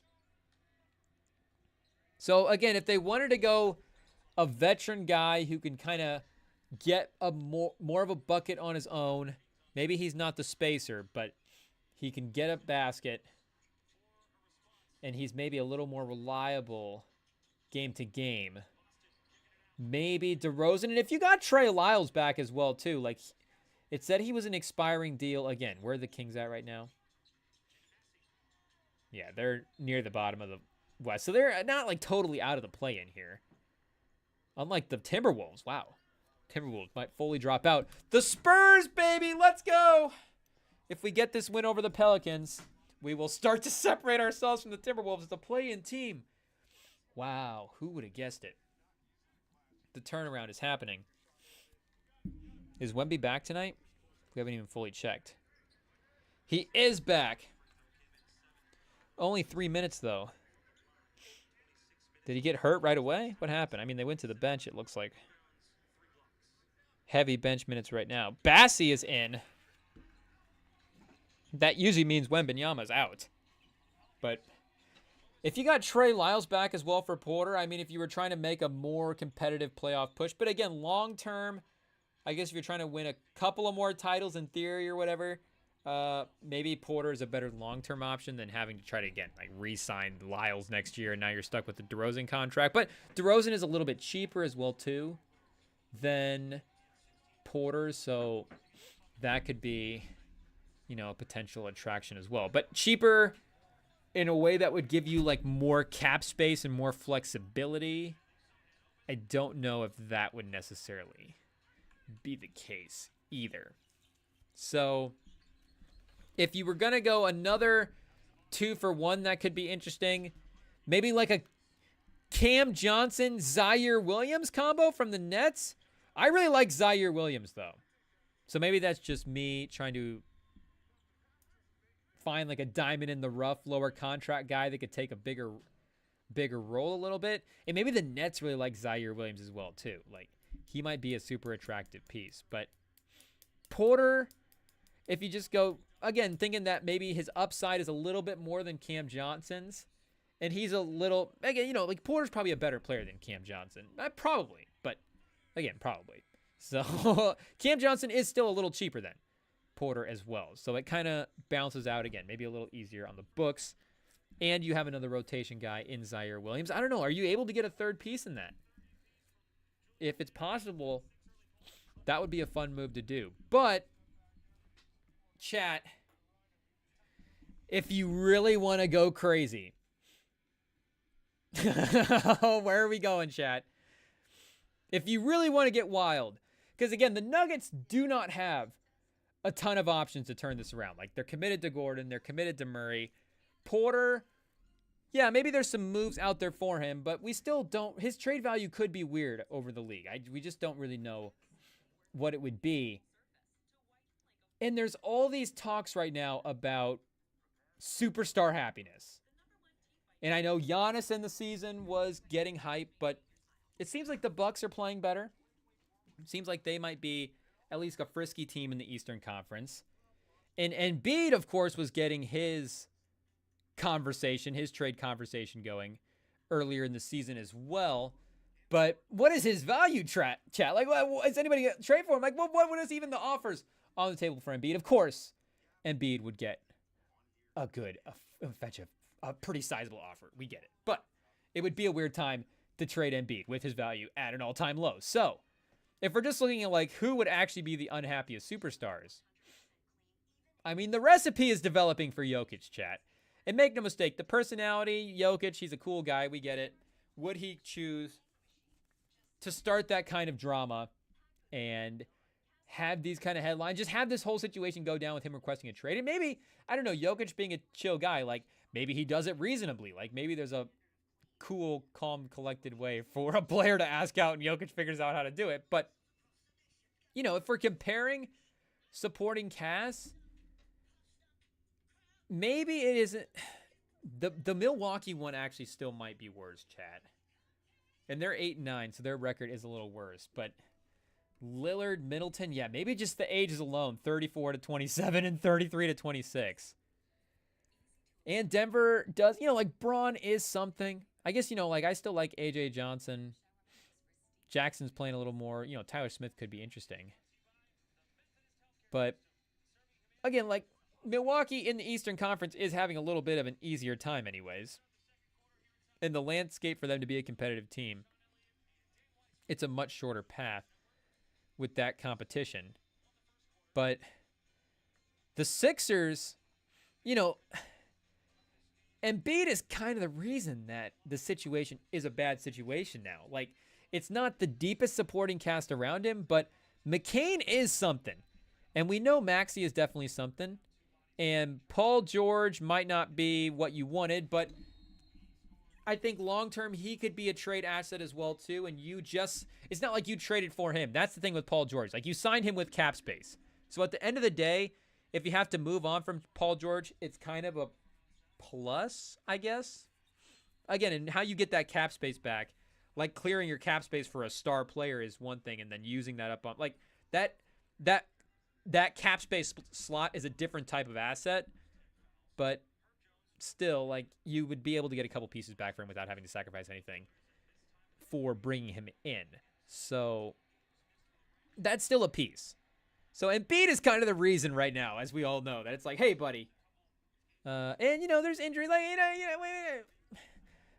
We're not here to be the overly critical pod, but we're just saying that the supporting cast, I think, has more bright spots than the Nuggets supporting cast. Maybe the lows are some equal lows, but, the young talent is definitely very, very hopeful if you're a Sixers fan. So, I would say that the Nuggets situation is more bleak long-term than the Sixers for sure.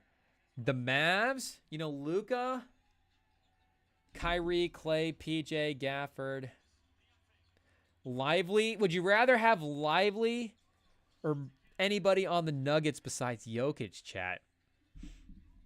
Lively might be the number one. And honestly, you probably taken Kyrie over Murray as well, too. Now, you would take Murray if you're banking on the resurgence. But just based on what we've seen this season, in Clay as well, I don't think Clay's numbers would be equal in the season to what Porter is playing. We may have to respect Porter a little bit, but let's see here. Yeah, Clay is 38% from the field, 36% from three. He's 13 points a game. Almost 1 for 1 from free throws per game. So making a trip every other time. So this is pretty close. I could definitely see the case for the Mavs situation being worse than the Nuggets as well.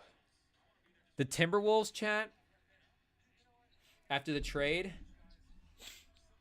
and they've given up picks as well. They're not dealing with a ton of future assets. But Jaden McDaniels, I think there's still there's still assets here that if they blew this apart, I think you could get some nice stuff back. DiVincenzo's a nice piece to have. Nickeil Alexander-Walker. Luka Garza, chat. He's a stud.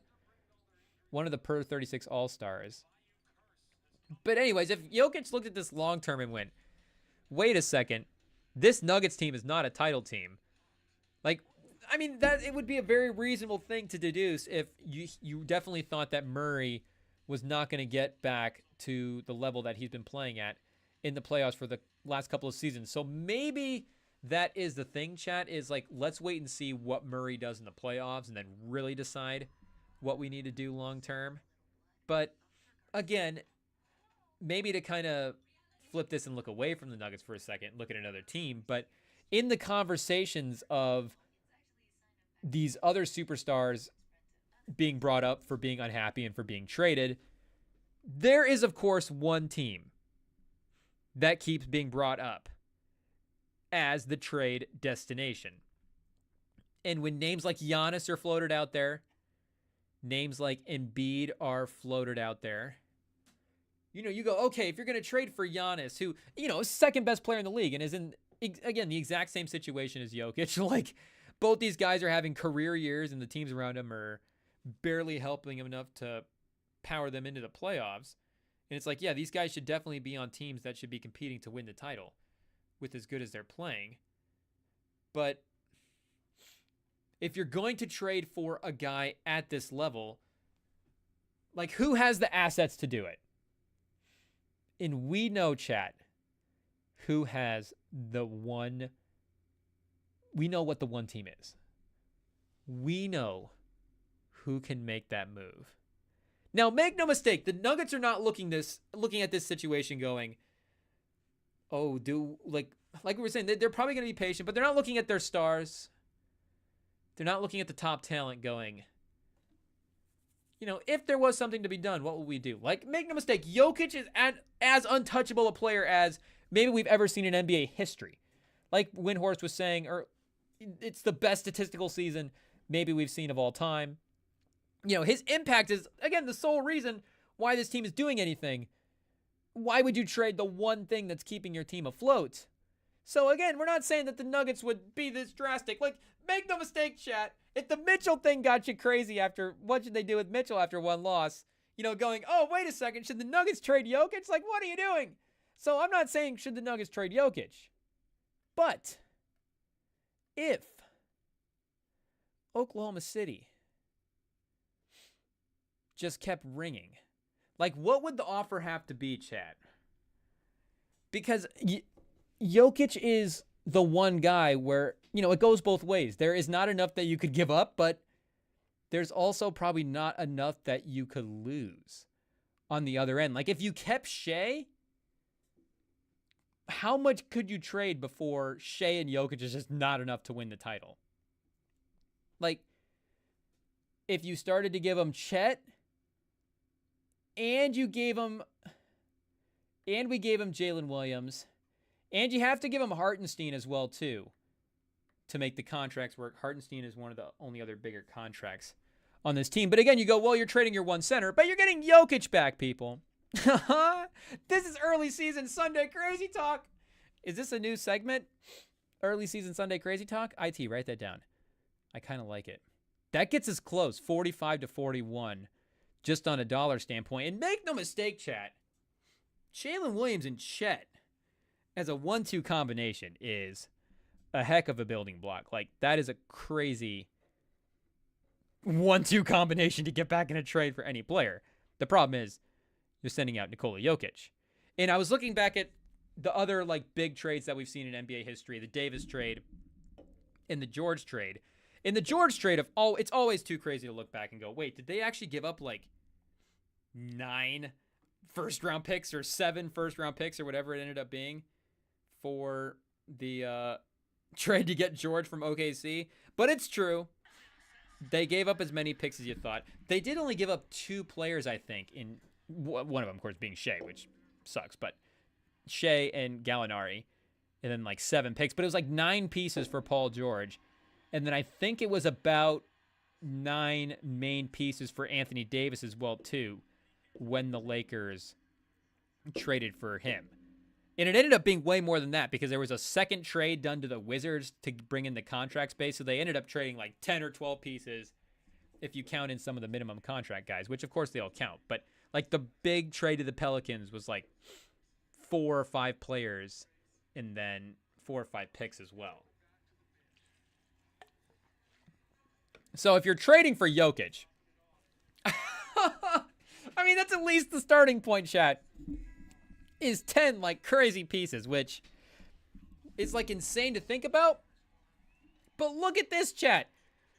The Thunder have 33 future picks they're working with. Now, of course, some of these are seconds, but I mean, they have so many picks you can't even go through. And there's stipend rules and all that stuff, but that doesn't even apply to the Thunder. They have multiple picks every year. They can trade any combination of picks out into the future. So, I mean, you can just put them down for 5 to 6 future first. You can just give them 5 first-round picks. Let's make it 6 and make this the biggest trade in NBA history for Nikola Jokic. These 3 players, like, you could even go one more player here.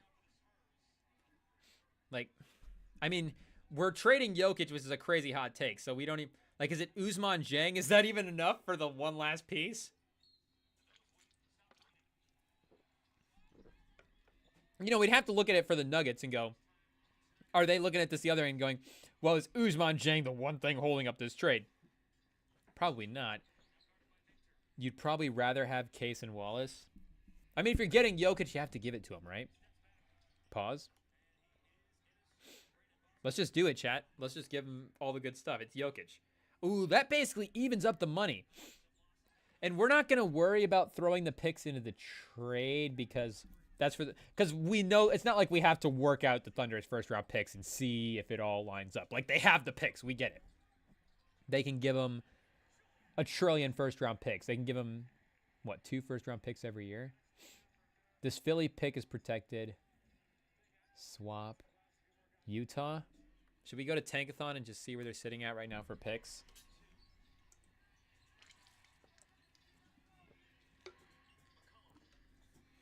And I guess if Utah's top 10 protected, then yeah, they're definitely going to get theirs this year. As well, Charlotte, top 10 protected. What else were they working with? Miami, top 14 protected. So I guess there is a little, as always with some of those picks, there can be a little, how attractive is this really? But Philly protected 1 through 6? I mean, where did they climb up to? Oh, we're in the wrong spot. They are at 6 right now, chat. Yeah, Philly might. I think Philly's going to end up tanking out. It's going to have to be the right thing to do. It's going to be the only way to save what you got. But, I mean, they have 4 potential first-round picks. You know, they can start trading these assets. Some of this stuff rolls over. So I guess we'd have to work out a little bit some of the rollover stuff as well. But we know that they could sacrifice the farm for picks and give them 5. And make no mistake, there's going to be some players getting cut. Yeah, I guess Hartenstein, because he's recently signed, cannot be traded until December 15th. So that would be, I guess, next Sunday. Can we be reporting on Jokic for the Thunder trade next Sunday, chat? Is it possible? Look at this. The Thunder, they should actually do this move. It would be beneficial for the Thunder to trade Jokic. They're 1 win better. And they save a little bit of money. $203,000. So, I mean, when is that ever...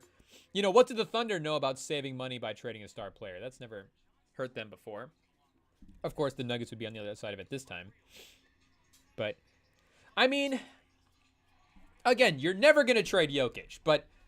Just as, like, and not even saying that the Nuggets, like, obviously the Nuggets should never trade Jokic. I mean, if you're going to rebuild around it, might as well rebuild around the greatest offensive player in NBA history. It just makes it so much easier. But just as a fun thought experiment to be like, if Sam Presti got on the phone and just, like, is it even possible to wear down the Nuggets?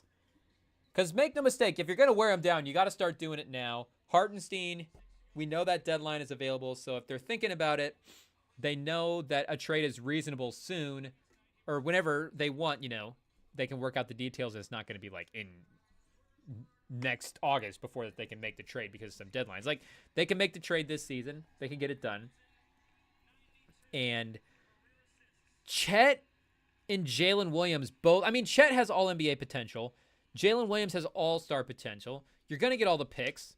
Case and Wallace, I mean, this alone is a starting lineup that you're trading for Jokic. You're basically resetting your starting lineup. And you still have Murray and Porter, so you go... Oh, wait a second. Shout out to Chris Paul, who just moved up to 2nd all-time in NBA assist history. Oh, a little Tribune video. The first assist. Dumping it into the post for a little post fadeaway. I mean, how times have changed for Chris Paul. But 12,092 assists.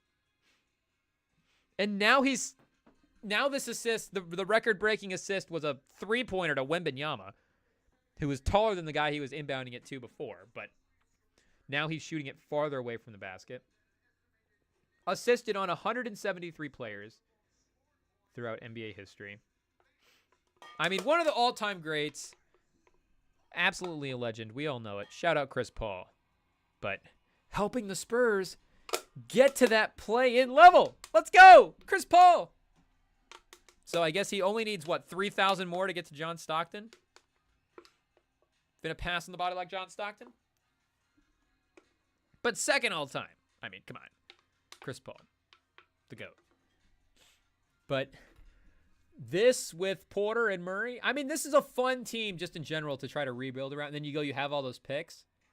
And then if you're the Thunder, Jokic and Shea, it kind of puts you a little bit with where you're at with the Nuggets from the past couple of years with Murray playing at that level. But, I mean, Shea playing better than Murray, of course, Shea being first-team All-NBA and almost an MVP of the league. You'd have the 1 and 2 league MVP.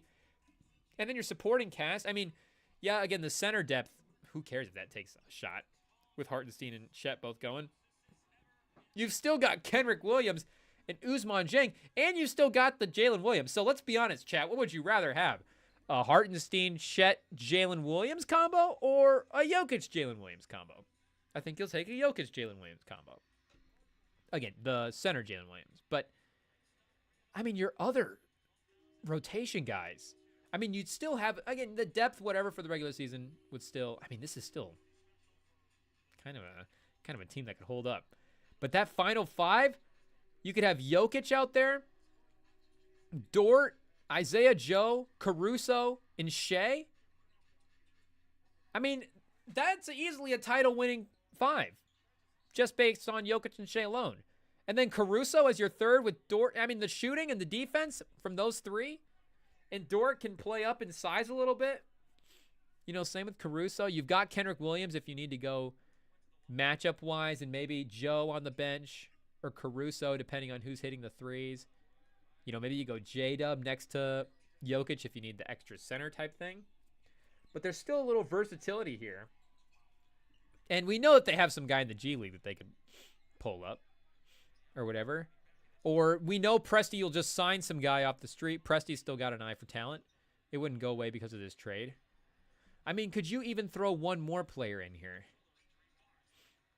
Still throw Ousmane Dieng in here. I mean, Wiggins at $10 million. Is that too much of a contract? What's his restriction at? 5 players for Jokic. Just trade him a whole lineup. So they're both 15th.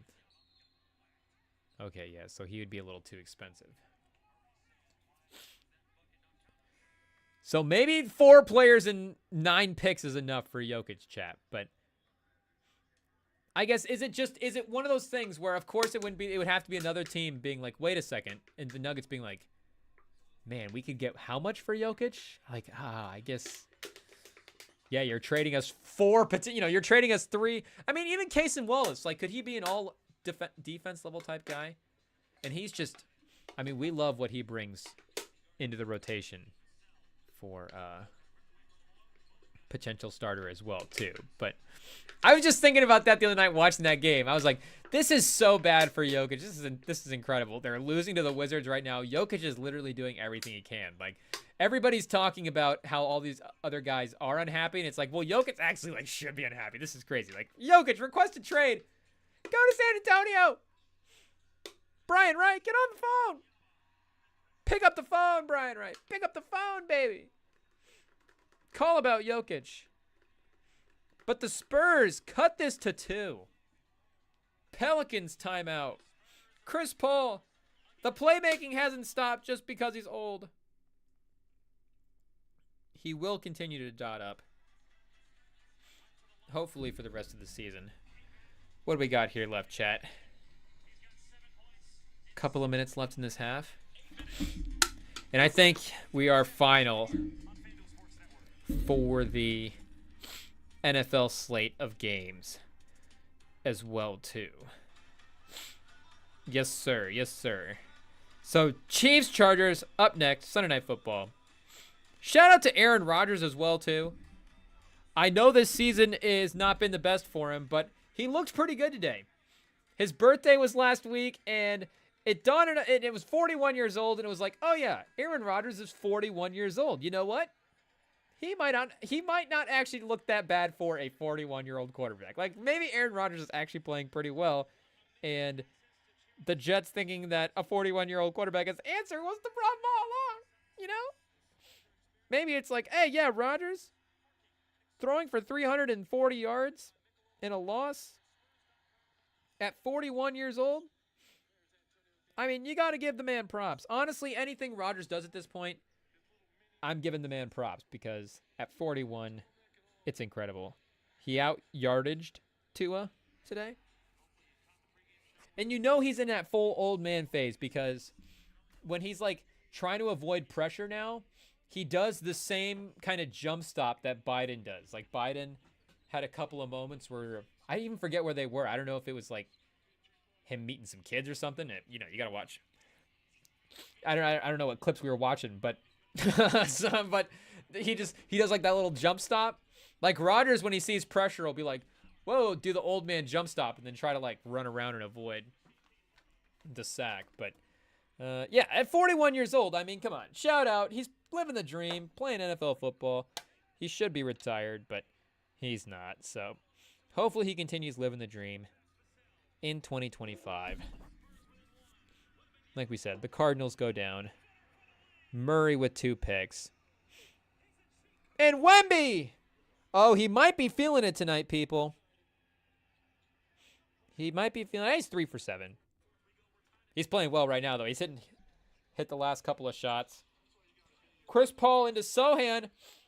The dunk! 58-56. We've got 3:50 left in the first half here. Okay, let's see how the Spurs can close this out. McCollum on the tough step back. We'll live with that. So we've got a Chris Paul, Sohan, Vassell, Barnes, and Wemby. Of course, a bigger lineup. We got one guard out there with Chris Paul. But I think maybe this is more kind of the lineup that they'd want to run. Because, again, Sohan has been out. So, again, clown on Sohan all you want. But he is still a valuable rotation guy when he is playing really well. And his skill set as well, too, is just super diverse. You'd want to have a guy out there like that. So did he get the offensive foul here? Are they reviewing for flagrants? Oh, come on. Oh, swishing it from the one hand. Free throws. But Barnes as well, too. We know he's earned his spot. So I guess that means no Castle in this kind of... I mean, what I mean by this is the lineup they'd want to run is this kind of feels like a this year kind of what would we see in a play-in situation. But Castle could still develop into that role as well, too. We'd want to see that from Castle for this season. Champagny getting up off the bench. And Castle and Bassey? Are they going to sub out Wemby with 3 minutes left in the half? Mitch Johnson, what are we doing? Is this an injury minutes thing? Oh, Sohan. The Sohan-Chris Paul combination is kind of combination. It's kind of heating up as well, too. It's becoming a madness and badness combination. Oh, Murray stripped by Sohan. Out in front of Vassell for the dunk. Is that another timeout? Yes, sir. Timeout with 2:50 left. Spurs up 8. So hopefully that timeout is not the substitution timeout for San Antonio. A 14-2 run. Keep them going. This is the lineup. But without Sohan, they were kind of... Maybe the offense was a little slower. And there was times, like we were saying, they would go occasionally to that Wemby into the post, that Chris Paul two-man game. But now they're really... Sorry, that was an aggressive itch, people. My bad. But now they're really going to that... At least tonight, there's been a lot of Sohan active. Chris Paul finding him in cutting lanes.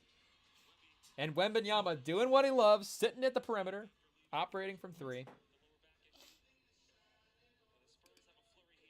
City Sissoko, shout out. Maybe we'll see him get more minutes here at some point. But,